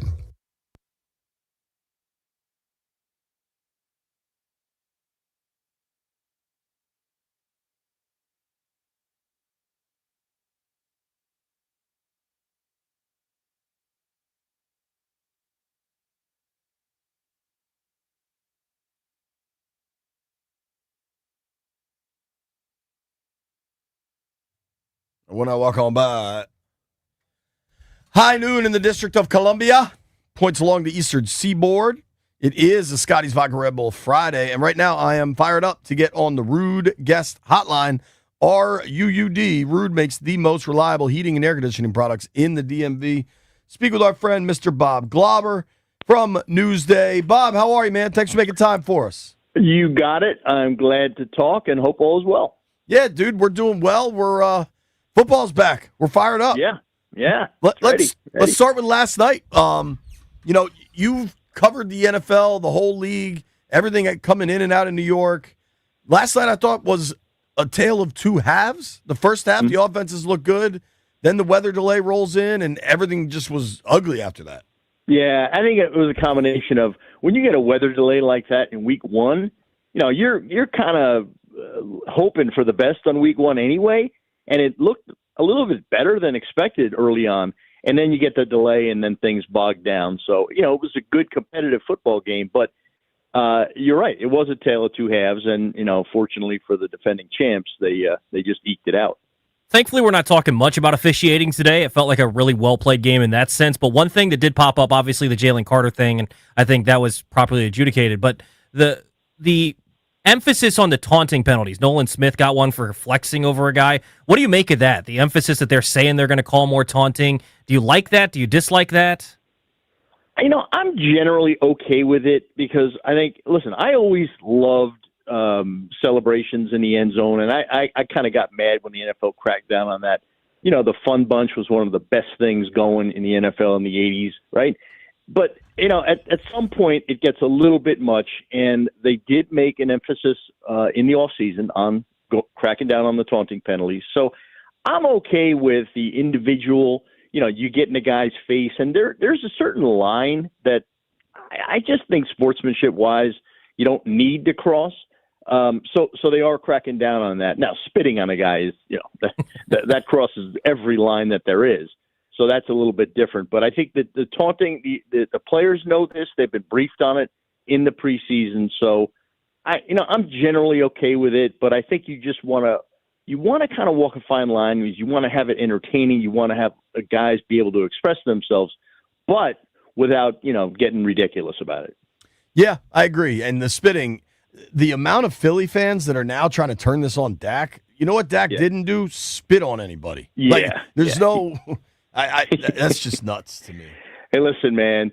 Anyone who's played sports, rec sports, pro sport, you spit, right? But Dak didn't spit on him, and he didn't spit in that direction. So I don't know if that's going to be a mitigating factor in what will surely be an appeal of whatever a fine. I think it'll be a fine. I don't think it'll be a suspension. So it'll be interesting to see how that plays out. I also don't think it should be a suspension for whatever that's worth. No, I don't think so either. I think it's, you suspend a guy for, if he jumps on a guy's chest when he's down and, it's obvious there. This to me was not a suspendable altercation. I agree with you. Talking with the great Bob Glauber, longtime president of the Pro Football Writers of America. You can read his work at Newsday. You can follow Bob at Bob Glauber, Glauber. It's week one, and we got a game tonight, Friday night in Brazil. The question I think a lot of folks are asking after really the humbling ass kicking they took in the Super Bowl, what do you make of the Chiefs this season? I never underestimate this team. I think the AFC and it's the NFL in a lot of ways comes down to three teams, and the Chiefs are still one of them. Buffalo and Baltimore, to me, are the others. That AFC it's kind of deep, but at the top, it's those three teams. So I still don't think that we're about to see the demise of the Kansas City Chiefs as an NFL dynasty. Now, I don't know if they'll win the Super Bowl, but I think they're going to have a good year. I think they're just a good football team. Patrick Mahomes is still the preeminent, big game player and quarterback that there is in the NFL. So there's no way I'm selling this team short. No way. On the flip side, in the NFC, did the Micah Parsons trade change anything for you on the NFC side? Did you already view the Packers as a real contender and now they may be bumped up? How do you look at the NFC now? That's a good question, and I think the Packers get bumped up a little bit as a result of this. There's just something from this team that has been missing. Jordan Love is not the perfect quarterback. I think we've seen that. Now, there's still an upside for him, and I think he is not topped out. But that trade, to me, signaled that the Packers are absolutely figuring they're contenders, and I think it is going to be a big difference. Now, if Micah Parsons is healthy, I get a little worried when I see, back, probable, might play with an injection. That stuff scares me. And I don't know if Jerry Jones knew something that we didn't know and made that trade. Now, I think the Cowboys certainly would have been better off with him. But, I just have a little bit of caution about Micah Parsons being the savior. But at his best, he is going to make a huge difference on a side of the ball that the Packers have traditionally needed some help on, just getting over the top. It was a big move for a team that has been close, and you wonder if it does put him over the top. Obviously, he's got to be healthy, right. Sure. What do you make of the Vikings turning things over to J.J. McCarthy? They were great last year, and then Darnold remembered he was Sam Darnold in the last 2 weeks of the season. The clock struck midnight, didn't it? Yeah. I like this team, but I think this team has the look of, everything went perfect for them last year, until the very end. And it's going to have to be the same this year. I think they're a good football team, but it's not going to totally surprise you if they take a step back. And, Chicago, I think, is going to be better at the coaching position and at the quarterback position. So I think that becomes a little bit of a threat for Minnesota. So I'm not going to be surprised at all if they just, kind of meander a little bit and struggle. You got a first-year quarterback in there. It's always tough. So that's my take on Minnesota. It's just not going to be totally surprised if they scuffle a little bit.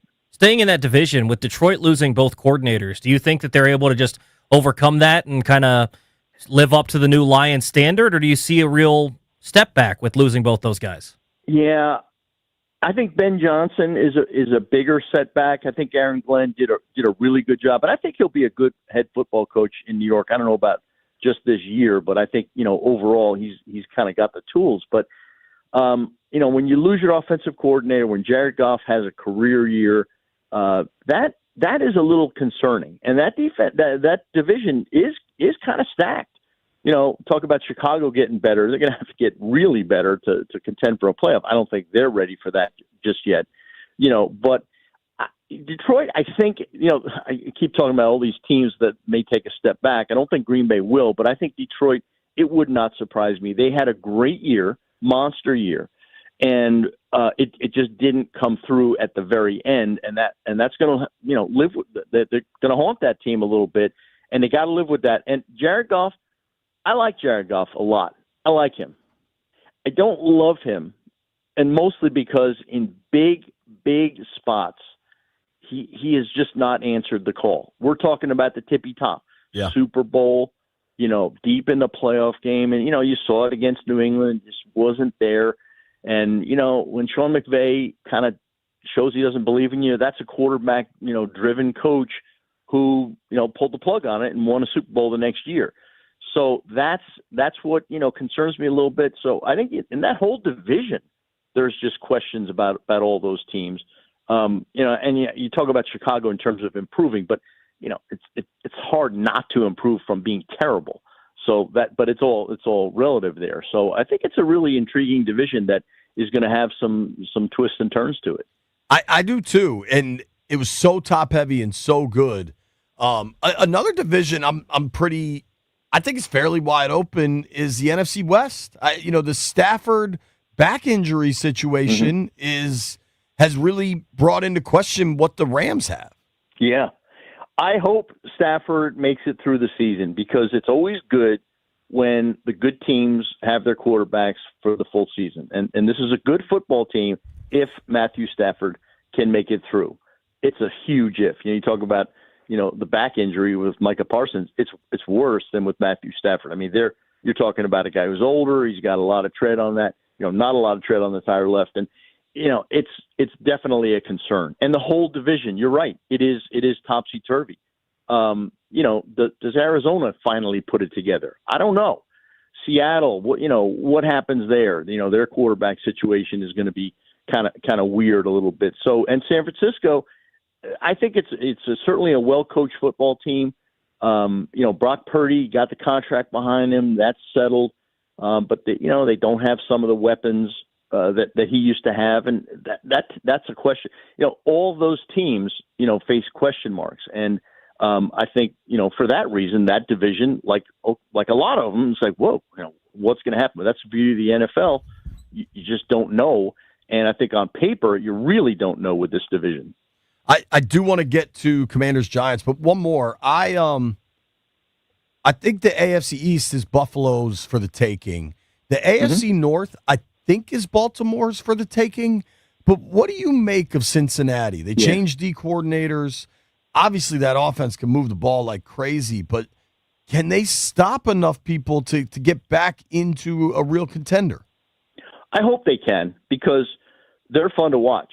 Joe Burrow he's getting in there in terms of, top 5 in the NFL if he's not even going to be higher than that. This guy is a gunslinger, and he's great.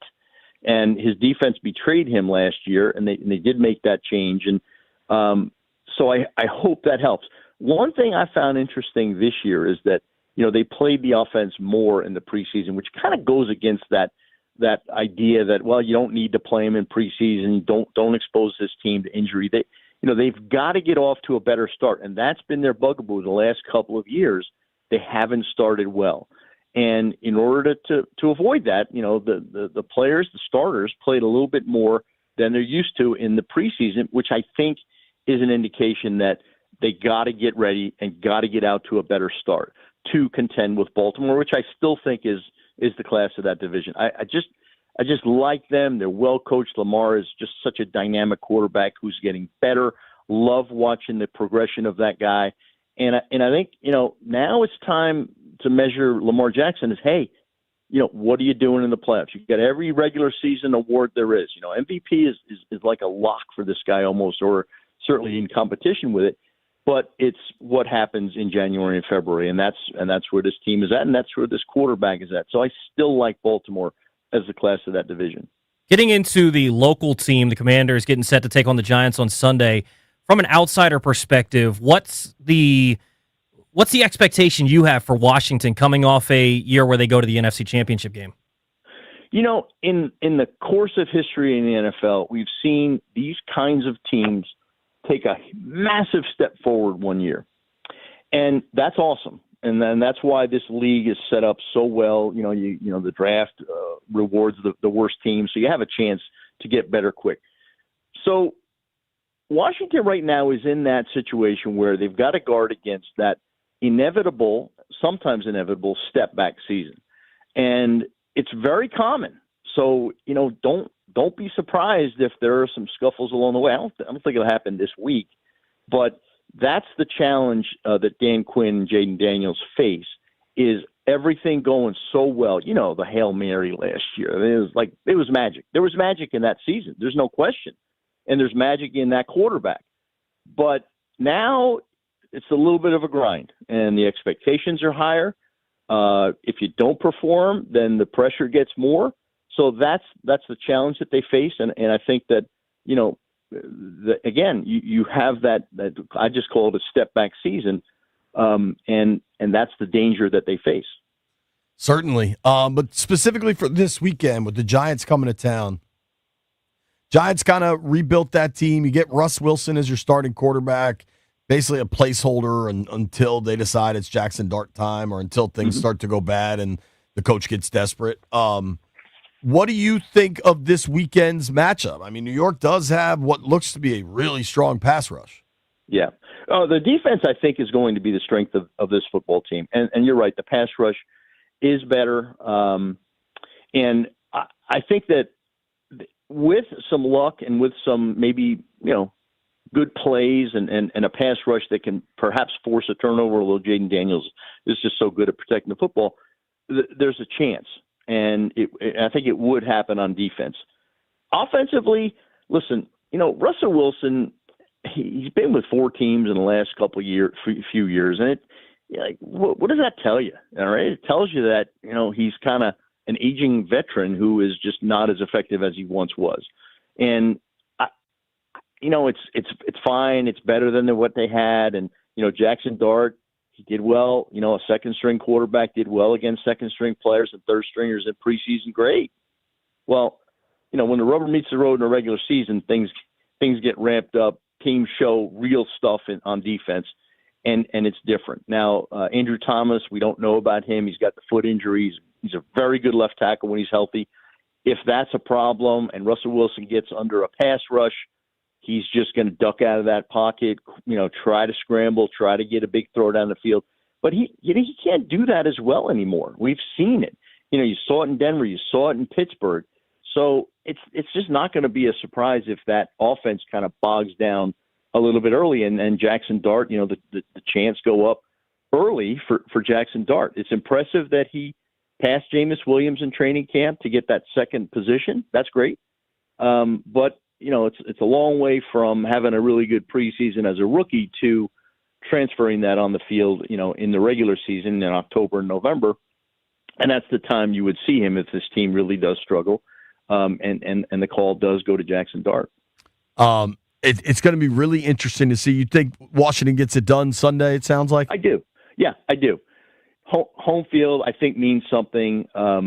I think Jaden Daniels is going to be ready for this. I like this football team. Defensively, it's not a complete team. That it's not what it was, pass rush wise. But I think they will have enough to get it done. Certainly in this spot. Hey, Bob, thanks for making time for us, man. Appreciate it. Appreciate it. You got it, guys. Thanks for having me. All right, Bob Glauber from Newsday. It's week 1, NFL. You talk to dudes that covered the league like Bob Glauber. When we come back, we're also going to talk to somebody that knows this league and just wrote a tremendous story on Jaden Daniels. Jory Epstein will join the program from Yahoo Sports. Nobody go anywhere.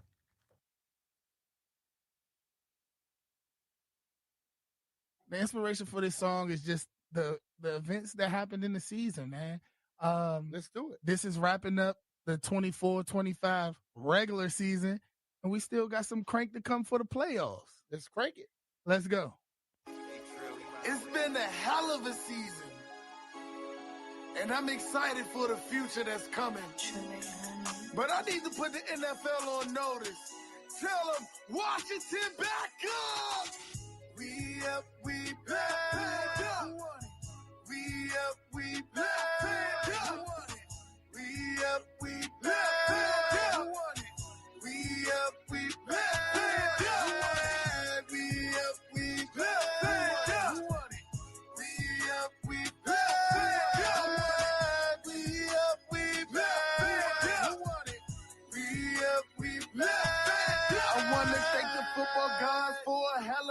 season, predicted at a few wins, but them boys been achieving. It's like they strapping up their gear and they playing with reason. Reviving life in the city, cause Lord know we need it. When they hired Dan Quinn, man, it was a lot of doubt. He put that hat on backwards, punched the haters in the mouth. Man, they talked about Cliff, said he was gonna fade out. Now we headed to the playoffs after a 4-year drought. Now let's talk about Jaden. Man, how can you hate him? The boy been ballin' since that pass against the Bengals. In the heat of the moment, I swear it don't faze him. He get back up and throw a touchdown, a laser.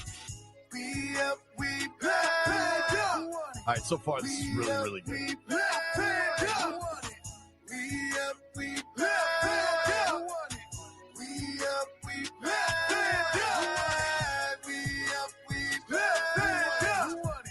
We up, we back. We up, we back. We up, we back. And that's a wrap for our 2024-2025 regular season. Of course, we're going to have to crank for the playoffs. But to my Washington fans, we up, we back. Now, I know it's going to be a lot of crazy talk, a lot of crazy fans, because, you know, winning is bringing the haters out of the woodwork. But keep that left hand up. Get that left hand up. That left hand up. Keep that left hand up. The inspiration for this song is just the events that happened in the season, man. Let's do it. This is wrapping up the 24-25 regular season, and we still got some crank to come for the playoffs. Let's crank it. Let's go. It's been a hell of a season.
I'm Toby Altizer with your sports update on the Fan. The Commanders getting set for their Week 1 matchup against the Giants Sunday at 1 o'clock at Northwest Stadium. The captains for Week 1, Bobby Wagner, Jaden Daniels, and Jeremy Reeves.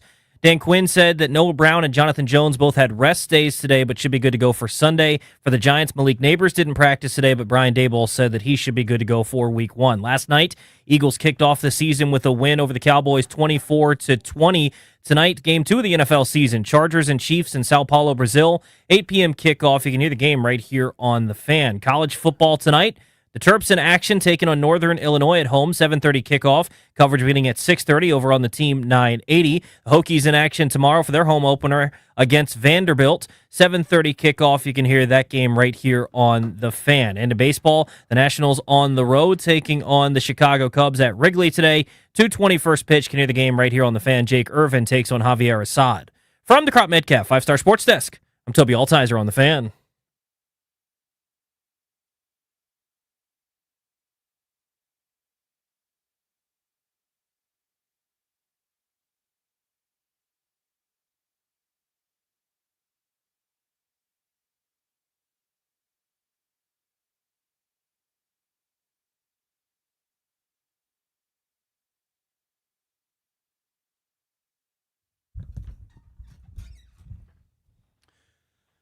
BMitch Finlay, 106.7 The Fan. Week 1 of the NFL is here. We made it through the desert, folks. We've arrived. Got to watch Jalen Carter get kicked out of the game last night for spitting on Dak Prescott. What a world. One person who was there is Jory Epstein, senior NFL reporter for Yahoo Sports. You can follow Jory at Jory Epstein, JORIEPSTEIN. And Jory joins us now on the Rude Guest Hotline, RUUD. Rude makes the most reliable HVAC products in the DMV. Jory, I know you're traveling. Thank you very much for making time. How are you? AP, I'm doing great. Yes, you guys are getting these from Philadelphia on the way to the train station, so bear with me for background noise, but we are doing well. We had the Cowboys-Eagles game last night. I'm excited to talk to some Commanders, so NFC East and beyond, we are ready to go. I've had to work through some weather delays. How annoying was that last night?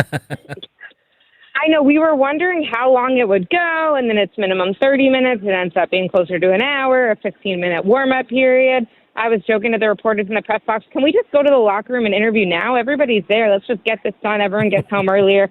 My wishes were not granted, although they did get a pool report on the spitting during the weather delay. Oh, that's so cool. Something good happened. Yeah. But the spitting thing was crazy. And the way Eagles fans are trying to rationalize that Dak spit first still doesn't give you permission to spit on someone. Absolutely. I've known Dak for 10 years now. I covered the Cowboys those first 7 years. We got to the NFL world the same year. And Dak spits all the time. We were talking about this last night. I talked to him in the locker room. He's like, I'm not proud of it, but this is kind of what I do. And I spit during the game all the time. He's like, but he spit on the ground. And then he sees Jalen Carter of the Eagles defensive tackle trying to bait his rookie offensive lineman while it's happening. And so then Jalen tells Dak, are you trying to spit on me? And then Dak is almost insulted because he's like, anyone who knows Dak Prescott does not think of Dak having a reputation for spitting on people. It's a pretty disrespectful thing, which is not Dak's reputation. So Dak essentially goes like, why the F would I want to spit on you, bro? To which Jalen Carter spit on Dak. So it was a bold move to spit on a Walter Payton Man of the Year and quarterback, both of which are pretty protected categories in the NFL, on a nationally televised first game of the season right in front of the officials. Jalen Carter is ejected, and Dak, being the guy he is, goes, I actually felt a little bit badly for him because, I'm sure he was really excited to play the game, but also you can't spit on people. Yeah, you can't spit on people. They made the right call. You got to be ejected. He shouldn't be suspended. I'm sure he'll be fine, but you can't spit on people. It's that simple. What'd you think of that game, Spitgate removed? I thought the Cowboys looked a little better than maybe people were expecting, and the Eagles defense looked vulnerable. Yeah, I'm glad you brought that up because I always try and check any biases I have, which I would say are not towards one team, but toward the players I've most been around in my career. But I would say that after the Micah Parsons trade, there was this sense of the sky is falling in Dallas. The Cowboys are making a trade that looks like they're rebuilding, trading one of their best players for 2 first-round picks and a defensive tackle. And when I look at what the Cowboys did, a 4-point loss to the defending Super Bowl champions on the road during the banner-raising ceremony, when a couple CD Lamb drops go differently or a fumble goes differently. I mean, I know you could say that on both sides. I did not get the sense watching that team that it was a team in rebuild mode or a team with a first-year head coach, a first-year play caller on both sides of the ball. I think that their offense with CeeDee Lamb and George Pickens looks like it really could end up working. Their run game looks smoother than I thought. And, I mean, for them, really it was a tale of two halves, which is in the first half, the Cowboys' offense was clicking and the defense couldn't do anything to stop Jalen Hurts and not much to stop Saquon Barkley. And in the second half, that flipped. The defense settled. Their run fits were sounder, but Dak and CeeDee were not as much on the same page. So I thought that there was enough on both sides of the ball to say this is not going to be a team that's going to get run all over this season. Jory, bringing it back to local, you wrote a really cool story about Jaden Daniels and Cliff Kingsbury, and we talk all the time about how important it is to have the right fit when you draft a young quarterback. And I think when they brought in Cliff Kingsbury, they understood he was going to be a good fit with Jaden, but maybe they didn't understand how good a fit, right? Absolutely. And I think that when I was reporting this story, I mean, I knew going back to last year when I wrote a story that Jaden famously gets up super early, is in the building at 6. I mean, Dan Quinn and Adam Peters went together to hand him his key fob and saying 24 hours, you have 24 hours access. But I didn't know, and this might be something y'all knew locally, I didn't know until coming to training camp this year that Cliff and Tavita Pritchard, the quarterback coach, are also getting up that early, and that the three of them every single practice day are doing a walkthrough just them at 6 a.m. I get that the one player is the quarterback, but no one else I've talked to in the league, coaches, players, executives, knows of a situation where the quarterback is getting individualized walkthroughs at 6 a.m. And I think it speaks volumes. And I love just this image that they were painting of, hey, Cliff's calling Jaden. We're going through the play calls. And then all of a sudden, Cliff is the receiver. And so then Jaden, as a rookie last year, by the time he got to the install meetings, felt like he could speak with confidence about what was going on because he'd done it at 6 a.m. I loved that story, and I want to know from a reporting standpoint, because I knew they did the early morning stuff. The fact that the details you had in there, Cliff's running the routes, they both have their headpiece in as he's going down the field. Did you stumble upon that? Were you tipped off to that? Because that is just such cool detail to bring to light. Yeah, it's a great question, and I'm trying to remember.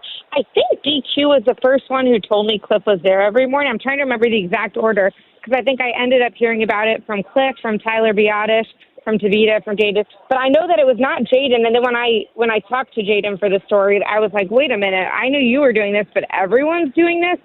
And it was the type of thing where I start Googling it, being like, has this been reported that they're all here? And you never know when you're a national reporter, like what's already been reported and just feels exciting to you. Yeah. And so I think that that's sort of where I was going with it. Was my goal is always when I go to these camps, talk to as many people as possible so that if I get one little nugget, I can have 7 more people about it and try and go really deep. Yeah, it's cool. So obviously Jaden has the all-world rookie year. And for me, as somebody that was here during Robert's rookie year, I think when there are regressions and sophomore slumps, I think so much of that gets thrown around and it isn't really the case. But when you do see it, a lot of times I think it's a player not putting the work in. And I think there's no way anybody could say that about Jaden. What are your expectations for Jaden and Washington this season? Yeah, I think there are 2 main reasons that I don't expect a sophomore slump regression that some people would ask about. The first is that it's not like Jaden had this all-star cast around him last year. I thought he drastically overperformed relative to the talent around him last year. And the other one is when I talked to Cliff about, hey, well, defensive coordinators are planning for your guys now. What do you do? He said, okay, well, if they plan for Jaden in structure, Jaden can just go out of structure. And so I do think the dual threat quarterbacks have something to offer that's different than a guy who's just playing from the pocket. One thing that I thought was interesting in this story, and a lot of people here ran with it, they kind of viewed it as a slight, was they talked about that week 3 comment from Cam Taylor-Britt going into the Cincinnati game about it being a college offense. And I don't know that he necessarily meant it as a slight or whatever it may be, but so many people took it as that. I almost look at it as a credit to Cliff Kingsbury of building an offense that Jaden could step into and be good right away. When you talk to them about those comments, what were some of your takeaways on how they view that? I couldn't agree with you more. And the story on Jaden was part of a bigger feature that I did with my colleague Charles Robinson of 25 and 25. 25 people are shaping the NFL in 2025. And it wasn't just Jaden's play that got him on the list. It was actually more the system that Jaden and the Commanders created together. Because as I put in the story, so often teams fail quarterbacks. And I mean, the New York Jets are probably top of that list for a number of quarterbacks they failed, with a couple of other great contenders nearby. And I think that this was the opposite here, where this was, let's not try and do something you don't need to do. I mean, I even wonder, I'm not saying that Chicago and Caleb Williams can't figure it out, but when I hear that Ben Johnson is throwing at training camp all this stuff at Caleb Williams to confuse him, I'm actually not sure that that's the best thing to do with a guy at the beginning of his career. Yes, you need to try things in training camp, but you need to have some base level of confidence.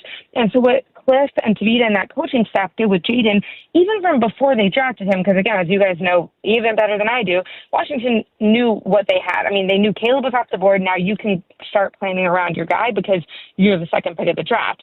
So in those pre-draft meetings, they're asking Jaden, hey, what do you call this play? Hey, what do you like here? Oh, this wide cross you really like? Well, let's run that a lot early. And it was really more of, let's lean on your strengths early. And then once you feel comfortable, once you catch up to the speed of the game, which Jaden felt like he did by week 3, then you start opening up the playbook a little bit. And this gradual progression, or as Browns general manager Andrew Berry called it, a deliberate on-ramping of a young quarterback. And so when I talked to them, I agree. I went back and watched that Cam Taylor-Britt video. I don't think it was meant as an insult, but I think that people understandably took it and kind of ran with it, this whole idea of the nice college offense. And I would argue that this year's rookie quarterback staff would be well served to run a nice college offense at the beginning. And then once you establish that trust, both from the player and from the guys around him, then you build off it. I totally agree. I think we're all in agreement that Washington built a structure that was the best way to get the best out of Jaden. I mean, you had Cliff, Tavita, David Blau's a big part of that. Brian Johnson's a big part of that. That's another guy that played quarterback. And then just DQ kind of with his people skills. And then Mariota was a second overall pick. That was a Heisman Trophy winner that had been through the highs and lows. They built that so appropriately and intentionally, but it still requires the player to be the dude. Yes. And that's where everything broke the right way for Washington. I think I expect a ton out of Jaden. I just think that's who he is. What are your expectations for week 1 with the Giants coming to town? Yeah, I mean, it'll be a fun challenge for Jaden because that defensive line is one of the better ones in the league. And even if you have all these pass rushers coming, well, you want a quarterback who can extend the play. So I think that it's absolutely reasonable to expect that Jaden will have an even better season than last year. And the way that I say it is, I think Jaden will be better than last year, and I think the Commanders will be better than last year. I don't know that the record will be better than last year, and I think we have to have intellectual honesty about that you're not going to have every season where the defender doesn't defend properly on a Hail Mary and the doinks in to win you the game. I mean, some of those things that were just could have gone either way fell the right way for the Commanders, but I do think that this is a team that will grow. And what you were saying about the coaching staff, I mean, this is a stat that Dan Quinn set up and said, you know what, I want to make sure that if Cliff Kingsbury gets another head coaching job, I have guys in the building who can keep the same system and language for Jaden. And they said, okay, we're going to talk to Jaden's private quarterback coach to make sure he's getting the same messaging all across. So I think that this is not only set up to succeed at the beginning, but that the confluence of new ownership, new coach, new front office, new quarterback allowed them to create something different that when I talk to Tavita and Cliff, they say, if we go somewhere else, we want to keep running these 6 a.m. walkthroughs if the quarterback's down for it because it helps so much. So all of which is to say, I expect a lot out of Jaden, and I think that the same way he told me he felt that the game had slowed down 20 times between the first game, week 1 in Tampa, to the playoff game in Tampa, and you can see that just by the number of times he's not taking off to leave the pocket anymore like he was in week 1. I think that is only going to continue to grow. And the last thing I'll say is, Dan Quinn talks about the second-year jump all the time from players. I'm sure you've heard him say it quite a bit this year. And guys who, between the first and second year, they knew what they needed to correct in the first year, but they didn't have time until the offseason to really focus on it. Dan Quinn felt that Jaden Daniels and on the defensive side of the ball, Mikey Sainristil actually made that jump and self-corrected in the beginning of last year. So if you're telling me this is a guy who's able as a rookie to correct in the middle of the season, I don't know why we should put a ceiling on the type of corrections and the type of improvements he can make in the rest of his career. I couldn't agree more. Completely Very well agree. said. So you're at the train station. Where are you headed? You coming down here for Commanders Giants? I will not be at Commanders Giants. I will be back to New York, and then I'm going to the Steelers Jets Aaron Rodgers returns game on Sunday. Wow, that'll be like all The things story with Aaron writes Rodgers. itself, which is Interesting. exactly my type of game. There's a few storylines in that one. Jory, thank you for the Absolutely. time, man. Really appreciate it. Thank you. Absolutely. Great to talk to you guys. I'll see you soon. All right, enjoy week 1. That is Jory Epstein. Give her a follow at Jory Epstein. Read her work at Yahoo Sports. If you haven't read that Jaden article, I tweeted it out last week. It's really, really good. You're really going to enjoy it. She does great work. I recommend the follow. Listen, we're talking to Jory. We're talking to Bob Glauber. We're talking to Tiki Barber. Football is finally here. And if you decide to get in on the action this season, the American Gaming Association wants to remind listeners to have a game plan when it comes to betting. Bet with legal sports books only. Know the odds, stick to a budget, and lastly, keep your cool. The result of a bet is never an occasion to criticize an athlete or a coach online. Please go to haveagameplan.org to learn more. That's brought to you by 1067 The Fan's proud responsible gaming partner, the American Gaming Association.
BMitch Finlay, 1067 The Fam.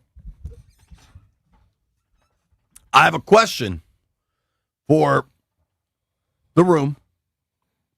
Not really Wes, because he doesn't know any of the people involved. Sorry, Wes. Landfill won a big parlay last night. Shout out to Landfill. In turn, Landfill bought us lunch. Yeah, thank you, Landfill. Shout out to Landfill. When they hear of this news, who is going to be more upset that they missed a Landfill buying lunch Friday? Brian Mitchell or Jeff Too Funny? You'd assume it would be Jeff. Yeah. Just because fundamentally it's like a $12 burger, but I actually think it'll be BMitch because BMitch loves burgers. Yeah, I kind of like it's minus 300 that it would be Jeff, but I actually think it would be BMitch because BMitch treats on a decent occasion. Sure. And we appreciate that, but not often that BMitch gets treated. So I feel like he would feel a little bit frustrated about this. Landfill bought lunch? I give that a one-finger salute. Sounds about right. What? And also, BMitch can find anything to get mad about. Oh, yeah.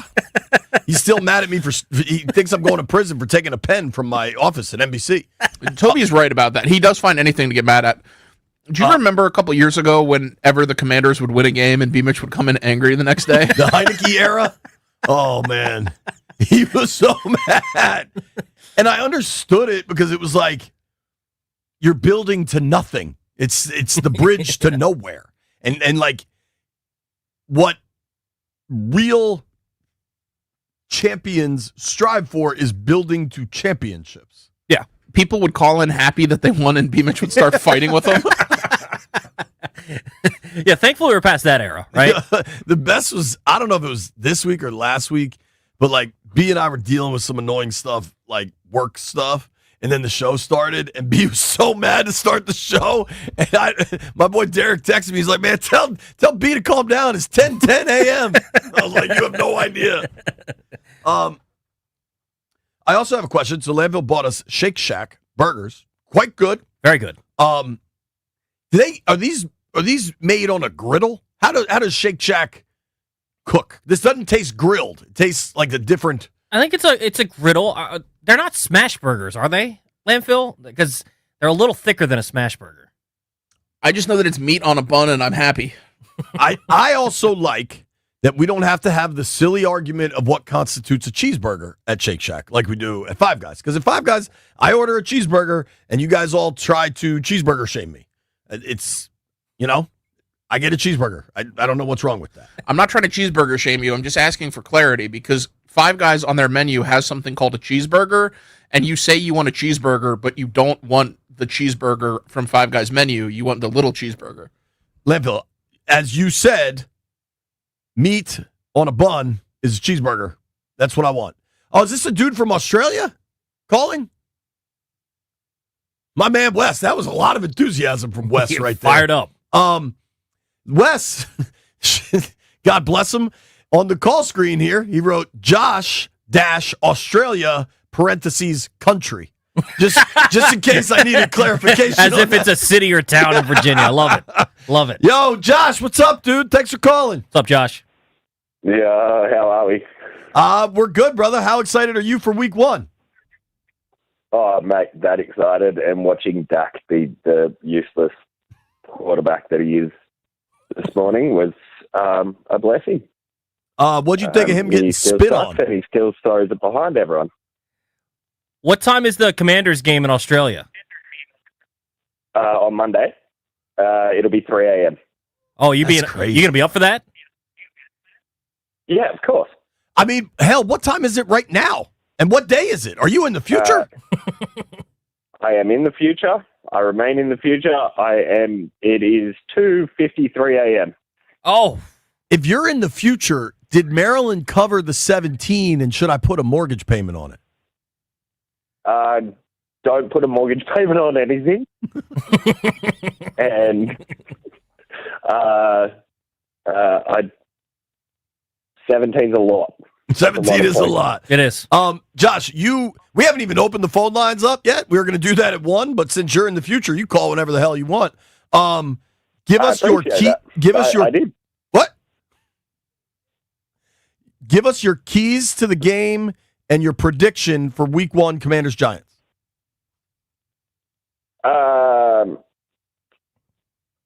Lock down that O-line, protect JD5. Open up running lanes. It's the O-line. That's what I want to see. It's good. I think we've upgraded it. I think LT at LT is a huge upgrade.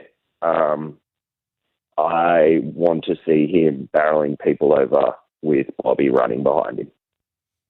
Well, hopefully we can celebrate a win at 6 a.m. in Australia for you. Yo, Josh, what do you do that you stay up all night? Are you like a computer programmer or something? Or do you just not sleep? I don't stay up all night. I just wake up early. So you're waking up at 3 a.m.? Yeah. Do you start drinking at 3 a.m. when you wake up? No, I'm not Commander Tequila. I love it. That's fantastic. All right, Josh, we got to hear from you next week after they start 1-0, all right? Oh, good. I will chat to you then. All right, take care, buddy. Josh is in the peace. future. See you, bro. You think the Terps are going to cover 17 tonight? Josh from the future from Australia, the country, didn't seem that confident. It's a lot, but Malik Washington might be the truth. Malik might be the truth. All right, folks. Josh called from the future, and now you could call from the present. 800-636-1067. 800-636-1067. Phone lines open for the full last hour. Let's talk Commanders Giants Week 1. We made it, folks. We're here.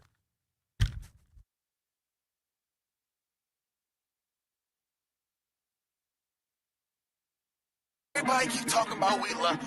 We played an easy schedule. We did blah, blah. At the end of the day, we did what every other team had to do. We went out there and we won some games. We ain't make it hit by luck. It ain't matter who. No matter where we flew. Winning what we do. Congrats on the season. Finished 12-5. Now we marching down the Tampa, trying to keep this run alive. Haters talk from the couch. Hey, them boys don't mind, cause they know the burgundy and gold about to shine. Them boys charged up ever since that last meeting. We come in there hot, and revenge is what we seeking. I know every time we score, the fans gon' be tweaking. So let's go win this game and have another one. We ain't making hit by luck. It ain't matter who. No matter where we flew, winning what we do. We ain't make it hit by luck. We ballin' on. It ain't matter who. Yeah, we ballin' on. No matter where we flew, we ballin' on. Winning what we do. Yeah, we ballin'. We ain't make it hit by luck.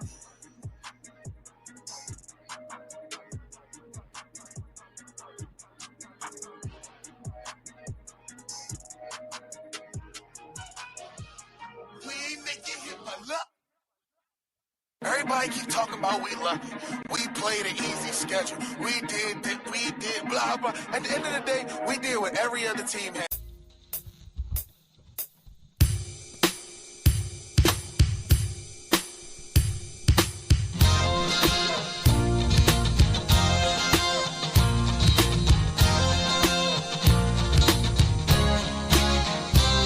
What up?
I'm Toby Altizer with your sports update on The Fan. This update is brought to you by Main Street Bank, your local bank, local Main Street Bank. In the NFL, Eagles and Cowboys kicked off the season last night with the Eagles winning 24-20. Jalen Carter was ejected for spitting on Dak Prescott before the first play of the game.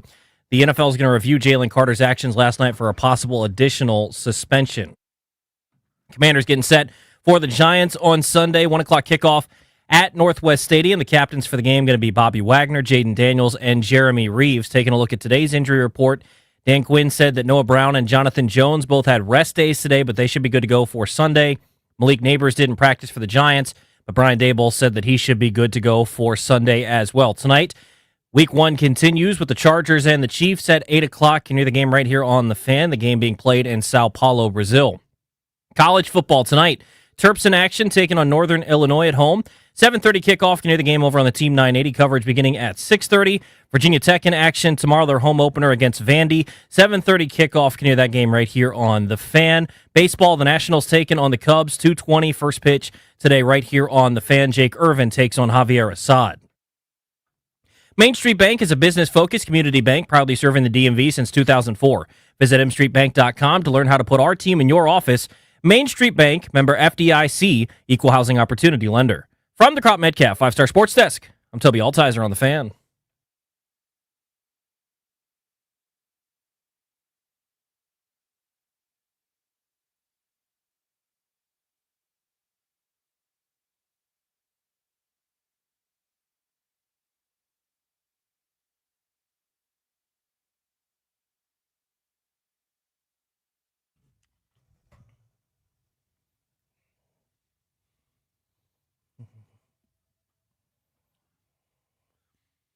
Toby, you ever eat ecstasy?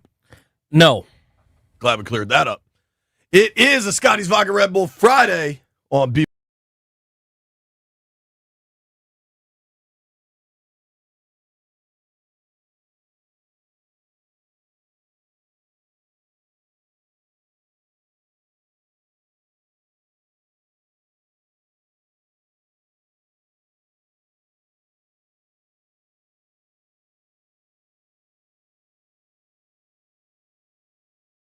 Probably. Eagles were kind of underwhelming, if anything. The Cowboys had such low expectations they could do anything. If they could just walk down the field, it would have been impressive. There were such low expectations for them. I thought they were impressive on offense. Yeah. I thought, especially in the first half, that weather delay just screwed up that whole game. Yeah, it's weird. I mean, and there was almost, a full quarter played before that in the third quarter, but still, there wasn't a whole lot going on in that second half overall. But I mean, Dak looked good. CD looked good aside from dropping some balls, like he was open. All right. I don't know. Cowboys offense looked okay. BMitch Finlay AAA poll of the day is brought to you by AAA. Level up with the new AAA Commanders MVP membership. Get all the benefits of AAA, plus exclusive experiences, discounts, and tickets. If you're already a AAA member, upgrade for free or join today at AAA.com/Commanders. All right. Phone lines are open, 800-636-1067. For the last hour of the show, it's just going to be the boys talking ball. There's nothing better. Nothing better than the boys talking ball. Seriously, it's like one of my favorite pastimes. Can't beat it. Probably why I have this job. Give me one key to a burgundy and gold victory on Sunday, Tobo. I mean, we've talked about it all day, from guests to alluding to it. Got to keep Jaden upright. Give him some time, and I don't trust... I know Tiki was talking about Paulson Adebo. He's coming off a broken femur, JP. He might look impressive so far, but, he was good with the Saints. He wasn't great. That's your number one corner. Deonte Banks is still a question mark. Drew Phillips. I think they can take advantage in the passing game because I actually think that Terry is going to start reasonably well for missing as much time as he did.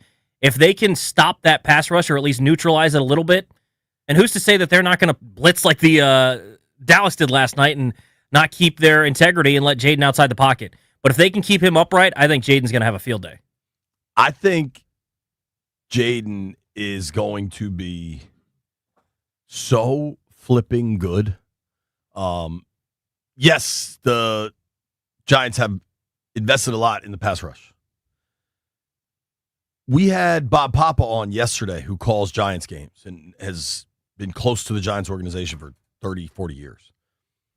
And he said, it looks like this, but I remember when Washington had the 4 first-rounders on their D-line, and they were supposed to be dominant, right? Allen Payne, Sweat, Young, and they weren't dominant. They were good. They were good flashes for sure. I just think Tunsil's really good. I don't want to get ahead of myself. I understand it's a division game. We watched a division game last night. These things tend to be tight.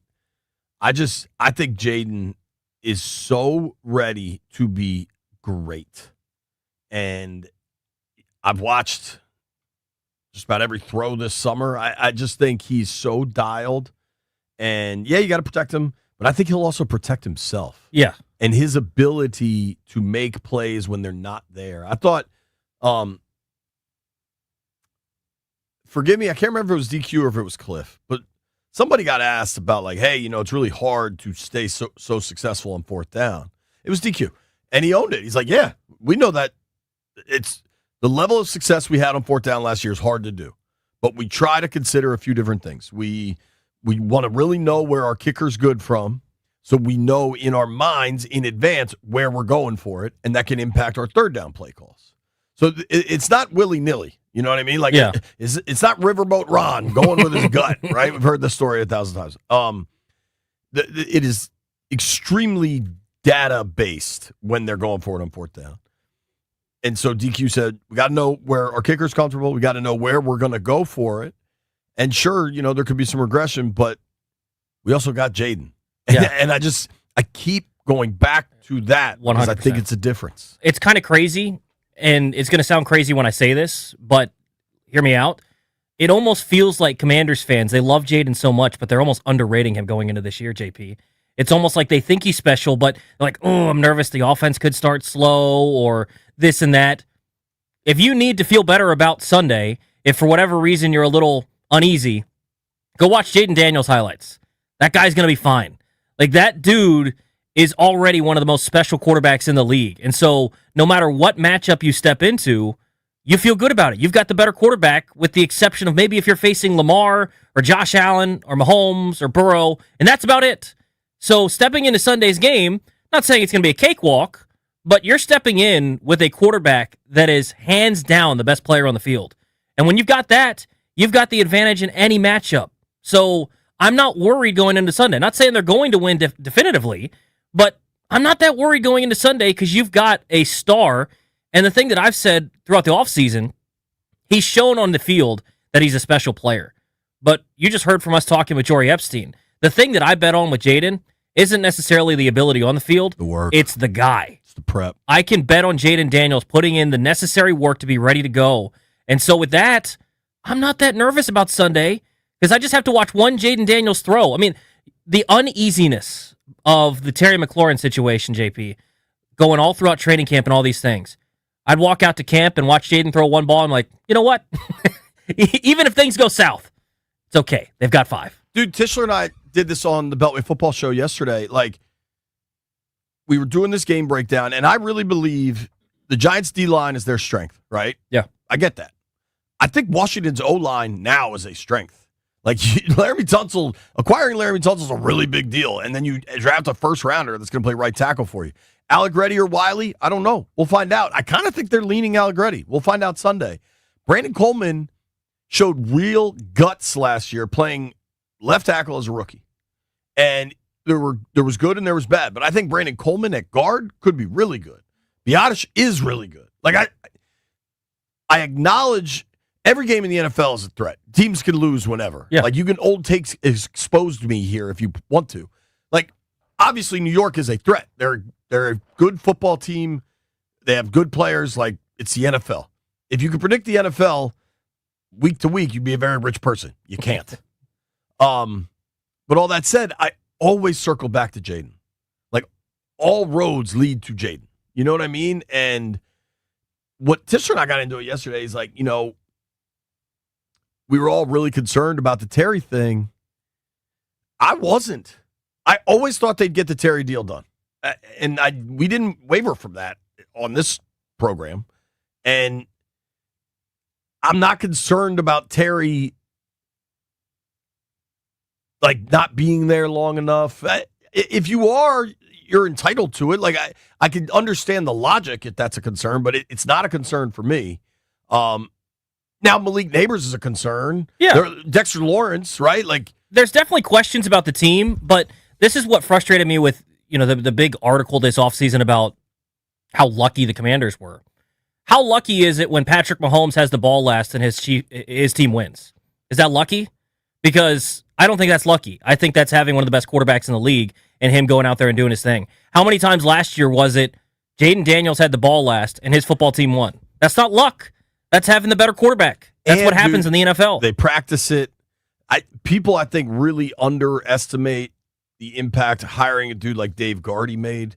Dave Gardy worked for the NFL for decades and was in charge of operations, like game operations, like how the rules work, how the clock works. Then you bring that dude onto your staff to help you with the clock at the end. You know how, so many coaches bungle that stuff. Washington, forget end of game. Go back and check. Maybe ChatGPT could do this. I don't really know how to use ChatGPT, but that's a popular thing to say. I'd love to know how many points the Commanders stole at the end of halves when they had 48 seconds and they were able to get 3. Like, those little things that they coach and practice make a huge difference at the end result. And I've planted a flag. People have to get comfortable with expectations. PFT commenter said it this morning. Like, it's weird feeling expectations. You should have them. Yeah. I think this is a good football team. Yeah, it's a privilege to have those, right? And not to say that they're going to win 12 games or they're going to win 10 games. We don't know. Like you said, you roll the ball out and see what happens. Roll the helmets out and see what happens. But you feel as confident as possible because the coaching staff is competent, can make adjustments, can make a game plan that works. You've got the better quarterback in just about every matchup you're going to step into, and you've got a team that feels like it's going to be prepared. And by the way, a team that went 12-5 and went to the NFC Championship last year is probably better on paper this year. So you're not guaranteed anything, but everything possible that they could do to make sure that they're ready to roll and that they can repeat what they did last year and take a step forward, I think they've done it. Dude, and I'm also just done with the regression sophomore slump conversation. Like the games are here. The games are what matter.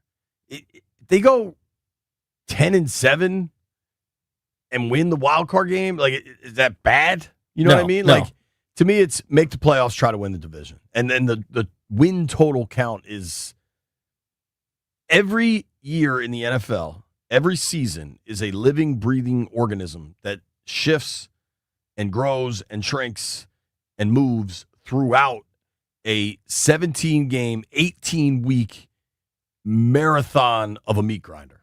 So, trying to draw too much from last year is just folly. Yeah. It's not particularly relevant, honestly. Does the ass-kicking of the Browns in week 6 matter? No. So, stop trying to draw from that. And what B always says, the windshield's way bigger than the rear view. We're on to Cincinnati, man. It's week 1. It's the boys talking ball. Yeah, 100%. I think, too, we've talked about how difficult the schedule is this year compared to last year. I think that the nuance that maybe we haven't done a good enough job of talking about with it, JP, is it is a more difficult schedule in the sense that there's no cupcakes. Like last year, there were a couple of games where you could have brought your C-level game and probably won, and in some cases they did. Like the Saints in the second half, they win that game, right? There's no real cupcakes aside from maybe if you don't believe in the Raiders or a couple of games here or there. But I think they're the better team in a majority of their games. So would it be crazy to see them get to 11 wins, 12 wins again? No. I don't think you should expect them to fall back. Correct. Now, injuries happen. What are expectations for the Bengals if Burrow gets hurt? You know what I mean? It's football. Injuries happen. It's football. But outside of that, my expectations are this is a good team. They're going to play good football, and they're going to contend. 100%. And that could be whatever numerical value you want to assign it. I just don't care. Yeah, 100%. You got to go out there and win football games, and I think it's right to have expectations for this team, and I think they have expectations. So I'm excited for Sunday to kick it off. Excited to see what the guys look like. Hell yeah. John is in Aldi.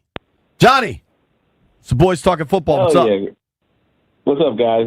Thanks for taking my call. You guys do a great job covering the team, and it's a pleasure listening to you guys every day. Thanks, dude. I'm just so excited, man, for this weekend, for this new season to start. My kids are young kids, 10, 12, and, they're finally able to get into it and actually have a competent, good team to, root for. So, oh, my gosh, I'm so excited. Looking forward to seeing our new playmakers out there, Debo, and looking to see how our offensive line does against that strong defensive front that Giants have. I think we'll do well. I think our guys are ready with Tunsil and John Connolly on the other end. So, as long as we win that battle in the trenches, I think we have a great chance of winning this weekend, and I'm super excited about it. So let's go, Commanders.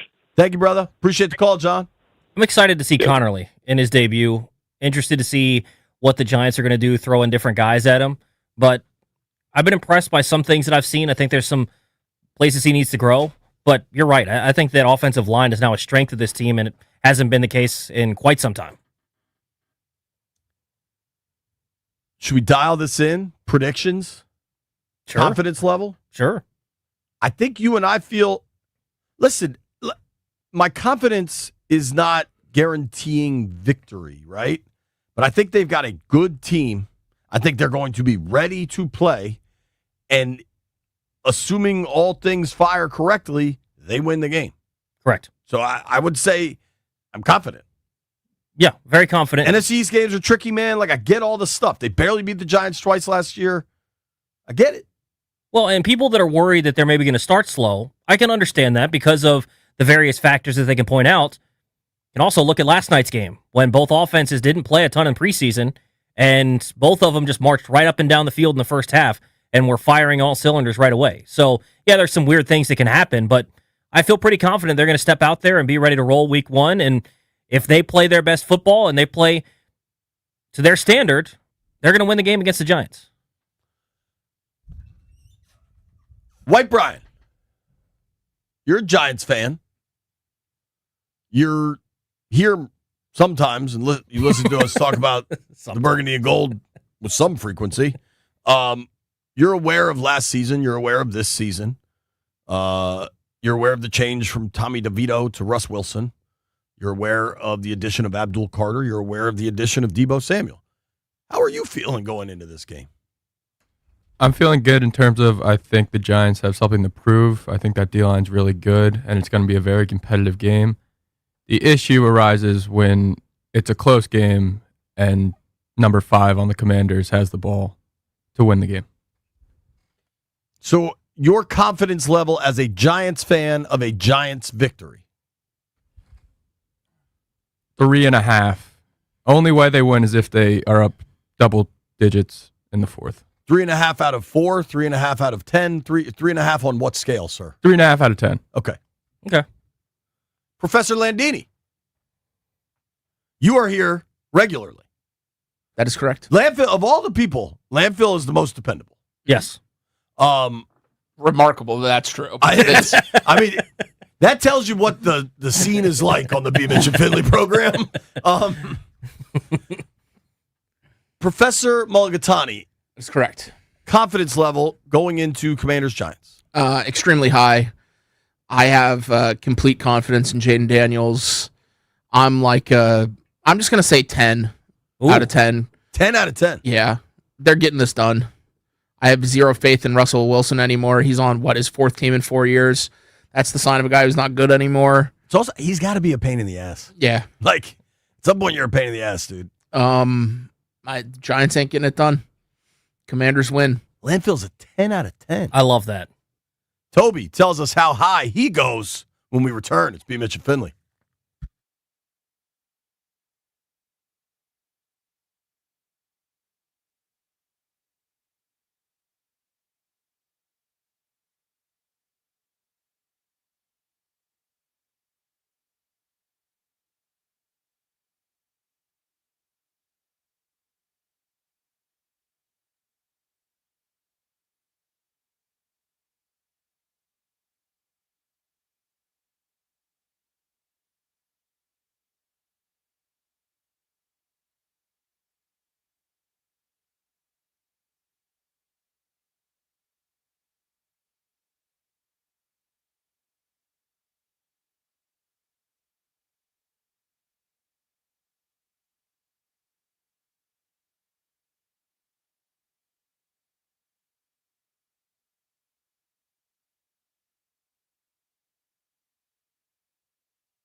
I'm Toby Altizer with your sports update on the Fan. This update is brought to you by Foley Mechanical, proudly installing Amana.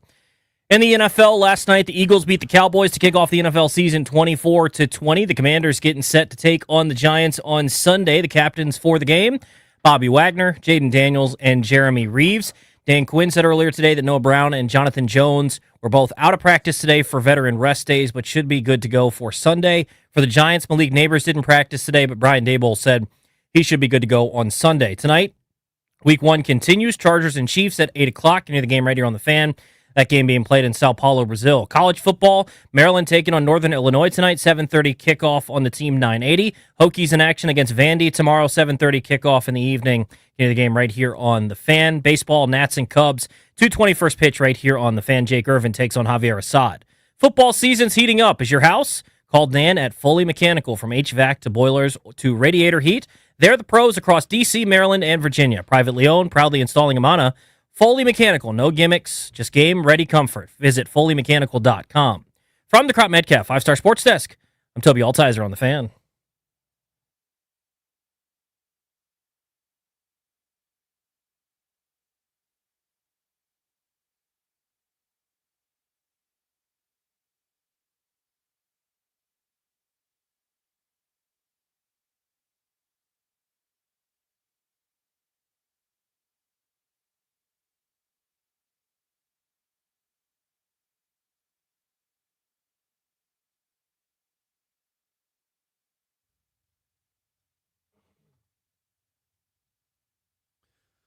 All right, boys are talking ball on week 1 of the NFL season.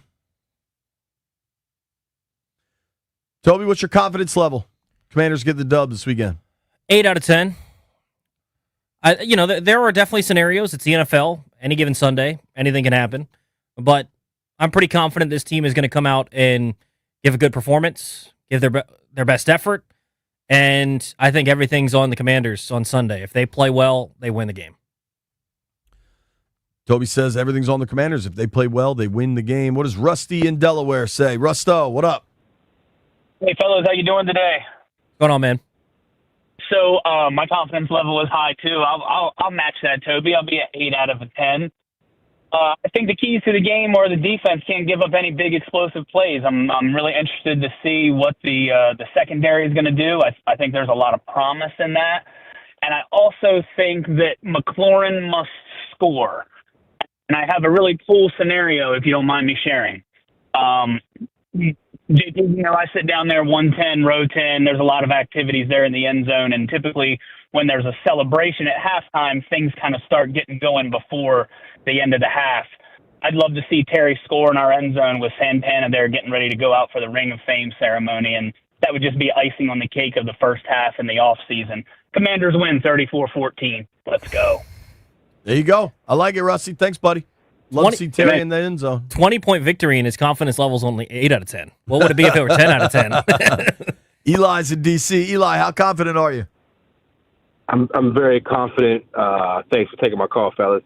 I don't know if we take doing half, maybe like an 8.5, 8 to 8.5. I feel like in the early part of the season is where the raw elite athletes they show big time as teams try to adjust and get just prepared on what it looks like when you're facing other guys. And I just think, like for an example, you saw Jalen Hurts put his team on his back because I think early Dallas came out with a little bit more than I think that they thought that they could give them in certain aspects. So you saw him be able to just with his athleticism, just put the team on his back and score to, situationally. I said, wow, how he's able to calm the waters.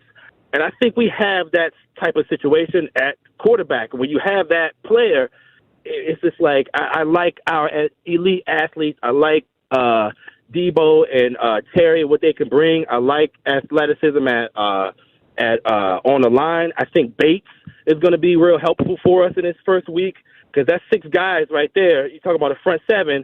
If we can get our line and Bates to take care of 6 and then run Debo and run some different guys at that 7th guy, I think we can start really bleeding into their secondary and really start messing them up. So I'm excited, man. I'm really excited to see our athletes be elite and perform at a high level because that's what this time is about. They're going to get theirs. Appreciate y'all. Appreciate you, buddy. I'm not going to say what Wes wrote down for line one. Jesus is on the line from Arizona. Jesus, what's your confidence level, bro? What's going on? Hey, man. First time caller. Love the show, guys. Appreciate you, man. But I'm a 10. 10? A freaking 10? 10. Easy. 10? Easy. Why? Come on, man. It's time. JD5's the difference. There you have it. Thank you, Zeus. When's the last time, not in my lifetime, certainly, that you can go into a game and you say you're confident and then just say 2 words and it's the quarterback's name? Like in my lifetime, you've never been able to go into a game, even against the worst team in the NFL, like you couldn't do it with Kirk, you couldn't do it with RG3. You're not going to step in and go, oh yeah, 10 out of 10 confidence. Why? Jaden Daniels. You can say it now. You don't think there was a period of the Robert era where people were saying that? Maybe when they were going on their win streak, but certainly not after 2012. Yeah. The 91 team, you weren't around for it, Toby, but you felt extreme confidence every week, but it wasn't necessarily ripping. It was just the organization. It was just they were just such a freight train. Yeah, one of the greatest teams of all time. Right. Let's go to my guy Zeke. Zeke was at MGM last night. Zeke, what up, man? Hey, what up, JP? Yeah, I had a great time, man. Yeah, it was good to see you, man. Yeah, it was good to see you guys as well. And I was glad that the Cowboys kept it close because I made a little money last night. I give it about an 8 out of a 10. I'm confident, but it's a divisional game. You see what happened with the Eagles-Cowboys last night. The Cowboys came out with a little bit more fire than I thought they would. And I'm thinking the Giants will come out with a little bit more fire, but we have JD5. That's the difference in the whole game to me. I think it'll be close, and I think we'll win because of him. One other thing, JP. Yo. Go ahead and put your mortgage payment on the Turks, man. Malik ain't nothing but the truth. I love it. I love it. I don't know if my wife agrees, but I love it. Thank you, Zeke. Appreciate you, bud. White Brian, give me the first half line for Commanders Giants. Let's go to Nicole is in Arlington. What's up, Nicole? Hey, how's it going? First-time caller, avid listener. Thanks for having me. Appreciate it. Thank you. And let me be clear. When I say the boys are talking ball, that's just like people, not just boys. Thank you.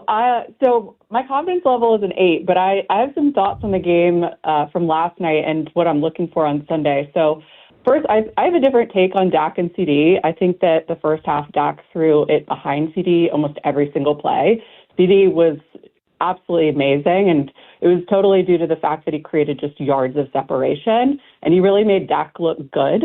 It obviously fell apart after the weather delay, but Dak threw terrible balls, and CD really picked up his mess for most of that first half. But in that same vein, the secondary of the Eagles was awful. So they have a lot of people that are out or traded, just a lot weaker than I expected. But I have no question that our offense is going to be fantastic, but I still do have questions about our defense. I know we've made a lot of moves, but this game on Sunday with New York, I think, will kind of dictate how the rest of the season is going to go. Thank you, Nicole. It's going to be fun. Nicole's confident.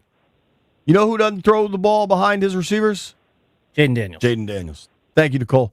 Let's go to Shane is in New York.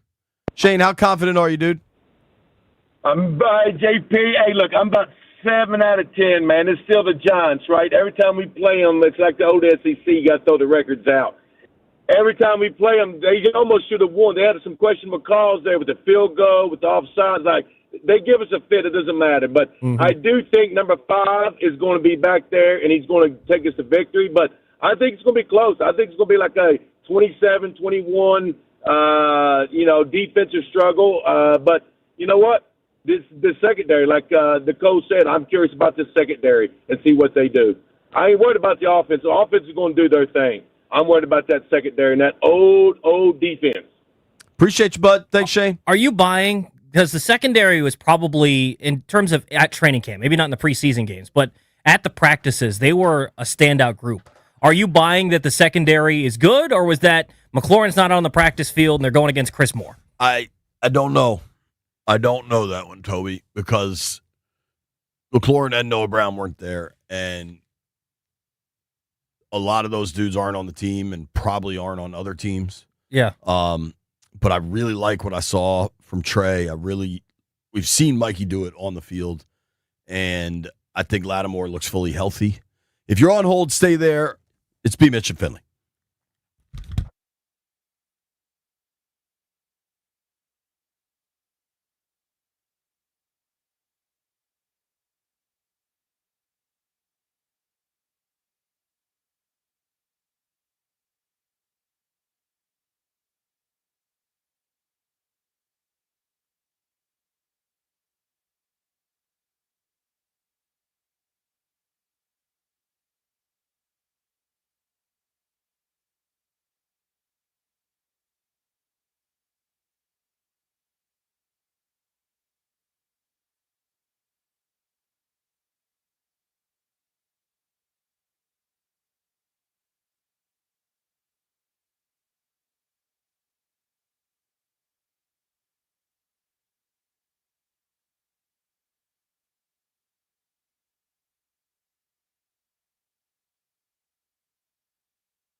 Maybe.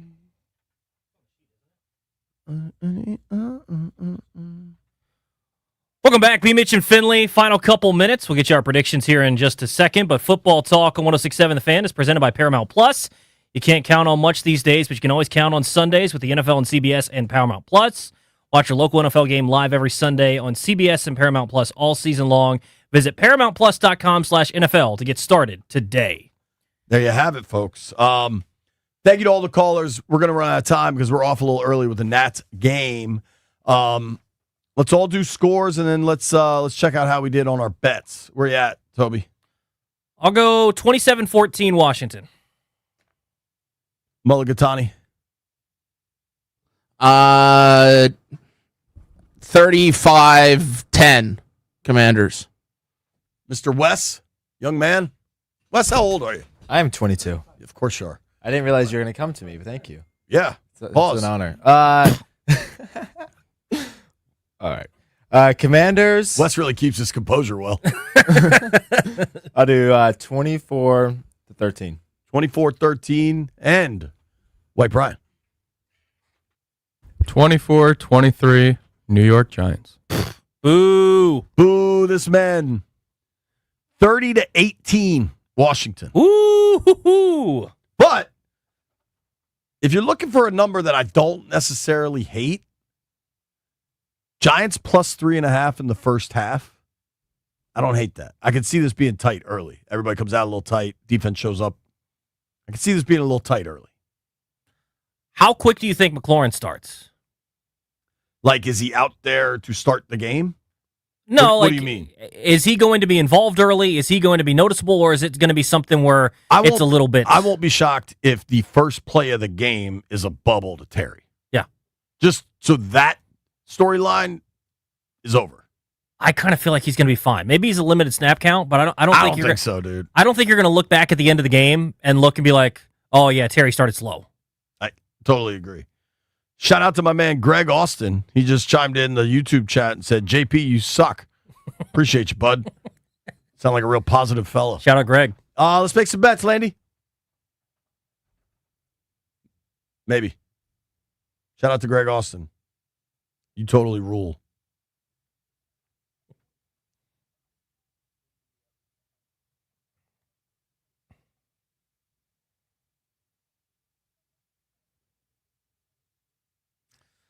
I can tell you this much. The line in the Terps game is oddly dropping, and all the action is kind of on Maryland. I don't really like that. How'd we do this week, White Brian? How'd we do last night? I think I went 2-0. Yeah, you did. You were the only one that swept, and you won the week because we only made bets twice. Let's go. I know I had the Cowboys to cover. What was my other bet? A.J. Brown under 71.5. Hell yeah. What do you have, 8 yards? Yep. Wish I had a lightning on that joint. All right, let's all make a bet and get ready for some Nats baseball. You can bet college, pros, NASCAR, whatever you're into, Toby. Give me the I don't know what the line is, but give me the Michigan Wolverines going on the road to Norman, Oklahoma, and getting the win with true freshman quarterback Bryce Underwood. Tress Way, not going to be happy with you, buddy. Sorry about that, Tress. Landini. Who the hell's Texas playing? San Jose State? I'm taking San Jose State. Plus 36.5. Not believing in Arch over there? Zero belief. Wow. Guy looked like he never threw a football before. Wow. That's hilarious. Wes, you a gambler, son? Oh, I know ball. Oh, proclamation. Yeah, and especially after what he said, the guy with the Virginia Tech hat. Yeah, what do we got? Yeah, Oklahoma defending their castle against the team up north. That's right. He's a Buckeye fan. Okay. That was very inside baseball. He's taking Oklahoma to beat Michigan, folks. It makes more sense when you want to refer to the team up north when you're talking about Ohio State, Michigan, not necessarily Oklahoma, Michigan. Yeah. Up north from Oklahoma is like Missouri. Everywhere. Nebraska. Yeah, well, I can't say the M word. White Brian, can you give me a line on the Raging Cajuns hosting McNeese State? I'm having trouble finding it. They play Saturday night, I believe. I have a feeling with Brian Mitchell in attendance, the Raging Cajuns will handle business. By the way, before we get out of here, make sure you stream your local NFL game all season long, kicking off with a juicy Week 1 matchup between Detroit and Green Bay, starting at just $30 on Paramount Plus for your first year. That's like $250 a month. Visit ParamountPlus.com/NFL to get started today. I see no line on this game. The hell? They know BMitch is there, and they just don't want to let people win?